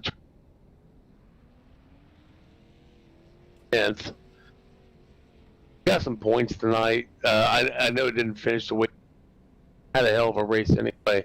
I don't know why I'm whispering for. I'm not in your house, but yeah, you finished 1 lap down, but you still had a hell of a race, man. Nothing to look down on because you've done a hell of a job tonight. Congratulations on that. Thanks. I won't. I'll keep my experience and move on to the next one. Yes, sir. Yes, sir. Next week is the road course here at Daytona. Yes, sir. All right. Have a good one. Have a good night, buddy. User was moved out of your channel. All right, let's go ahead. We got one more in the infield care center. Let's talk to Patrick Cowgill. I'll go ahead and talk to Patrick. Yes, here. sir. Let's see here. User was moved to your channel. Hey, Patrick, it's Sam and Terry in the booth. You got a copy, buddy? Yeah, I got you. Hey, man, I saw you up in the infield care center. What happened out there, man? My feelings got hurt. I ran out of fuel. You ran out of fuel, really? Yeah, I needed another 0.1 gallons. Wow. So that's what happened there at the end. You just ran out of fuel. It's unfortunate to see that happen to you, especially like, you know, you won the duel, you won both stages. So definitely a good points night. You still come home with a top 10 finish. I mean, do you feel like you still had a good race tonight? Yeah, I don't think there was anything else I could have done better other than maybe give myself more fuel. But yeah, that was definitely a fun race, and I have to thank James because he's the one that gave me that setup right before we went to qualifying. So. Well, hey, man, like I said, you still come home with the top 10 finish. You got a lot of stage points tonight and some bragging rights for winning the duel. We go to the Daytona road course next week. Any thoughts on that? I have never raced that track before. Can't say that after next week. Yeah, I'm not too bad at road courses, but we'll see. I'm not good at making setups for road courses, that's for sure. All right, man. Hey, unfortunate for you, you didn't have enough fuel, but still good points tonight. Is there anybody you want to shout out real quick while you're in here? Yeah, you guys and Tex for putting on the league and for doing the broadcast, and James, of course, for hooking me up with a setup. All right, man. Well, I tell you what, be sure to, catch the broadcast next week and everything, and we hope to see you there at the Daytona road course. You have a good night, man. Yeah, you too. That's Patrick Calgo, driver number 31, running out of fuel. Unfortunate night for him for having such a good race. But I tell you what, Terry, you saved the best for last as usual. So why don't we go ahead and bring Dalton Kilrow up into the booth and get a word with our race winner here. User was moved to your channel. Dalton Kilrow, driver the number 41, Sam and Terry, you got a copy. Loud and clear. So, Dalton, I mean, you ran good all night. You hung out in the back. Were you expecting to come home with a win tonight? Not really, especially after that little kerfuffle on the 3 to go lap and everybody getting all spread out and me almost losing the draft to the main pack. I was like, oh God, I'll be lucky to even get back up to him and get a top 5. But then just get my head down, stayed in it, and got enough of a run and tried to push Hayden a little bit. And then off 4, I was like, all right, all bets are off. It's go time. Yeah, man. I mean, it was definitely a wild finish. We thought, honestly, I even called it here in the booth with Terry. I said, watch that 41. He's going to try pushing that 51. But, I've known you for a while. I kind of figured you were going to try and make a move there at the last bit. But all in all, man, I got to give you credit. That was a good race. Me and Terry here, we were on the edge of our seats. Terry, you got anything for him? Well, I just got a text from a driver of the 44. He wanted to make sure that I knew it wasn't him that slammed me. Yeah, that too. No. Yeah, I know he was giving me a little congratulations bump or whatever, and then we both went down the track at the same time and I tell you what, hit an innocent bystander. I asked Sam this morning, I said, hey man, if you need help, I'll jump in with you tonight. Yeah, go ahead. I'm glad I didn't miss this. This was a hell of a race you guys all done tonight. What was it, Sam? 4 or 5 wide right there at the end? I mean, coming across the line. Yeah. How the hell you guys got across that line without nobody wrecking is beyond me. No idea myself either. I haven't even gone back to look at it, but you need to. You need to. Yeah, that's what I'll do. But great, buddy. Thanks, man. I'm glad we could put on a good show and get a good finish for y'all. Well, hey, Dalton, is there anybody you'd like to thank on that 41 team tonight? First off, I got to thank Daddy-O's Barbershop. They were my sponsor last season, and they're back for this season. They do an awesome job every single time. Both you two for being up in the booth, broadcasting for us. I know Sam. I know you were racing here last season. I know this is fun for you. So I know you're sacrificing a lot to do this for us. I got to thank both Blake Decker and Hayden Wheeler. We were in the team chat together, and Blake, I don't know what he had going on, but he had to dip out early.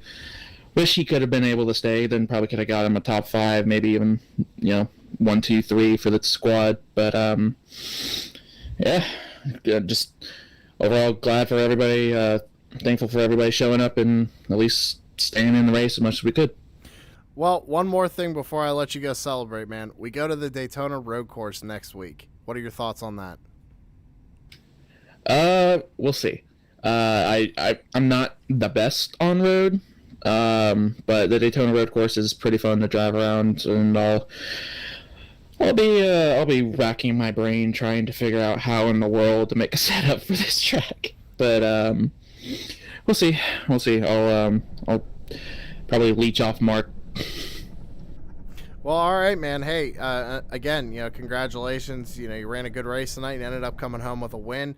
Definitely going to be a solid points night for you as well. We won't keep you any longer, man. You go celebrate and you have a good night. All right, man? Thank you. Y'all have the same. All right, that's your race winner, Dalton Kilroe, and the number 41. And Terry, with all the interviews and everything wrapped up, that's going to do it for us here tonight. You have anything you want to say before we close it out? No, man, nothing really. I've already said before, but thanks for letting me in here. And tell you what, bud, if I get home early enough on Saturdays, I may just have to sit right here and do this some more. Because holy crap, if Charlotte or Watkins Glen or Martinsville is gonna be like Daytona, I don't want to miss it. I tell you what, man, I think it's going to be interesting, to say the least. This is, my first time doing broadcasting, so I hope everybody enjoys it. And Terry, if you can manage to make it work, you're more than welcome, man. I had a lot of fun doing this with you tonight.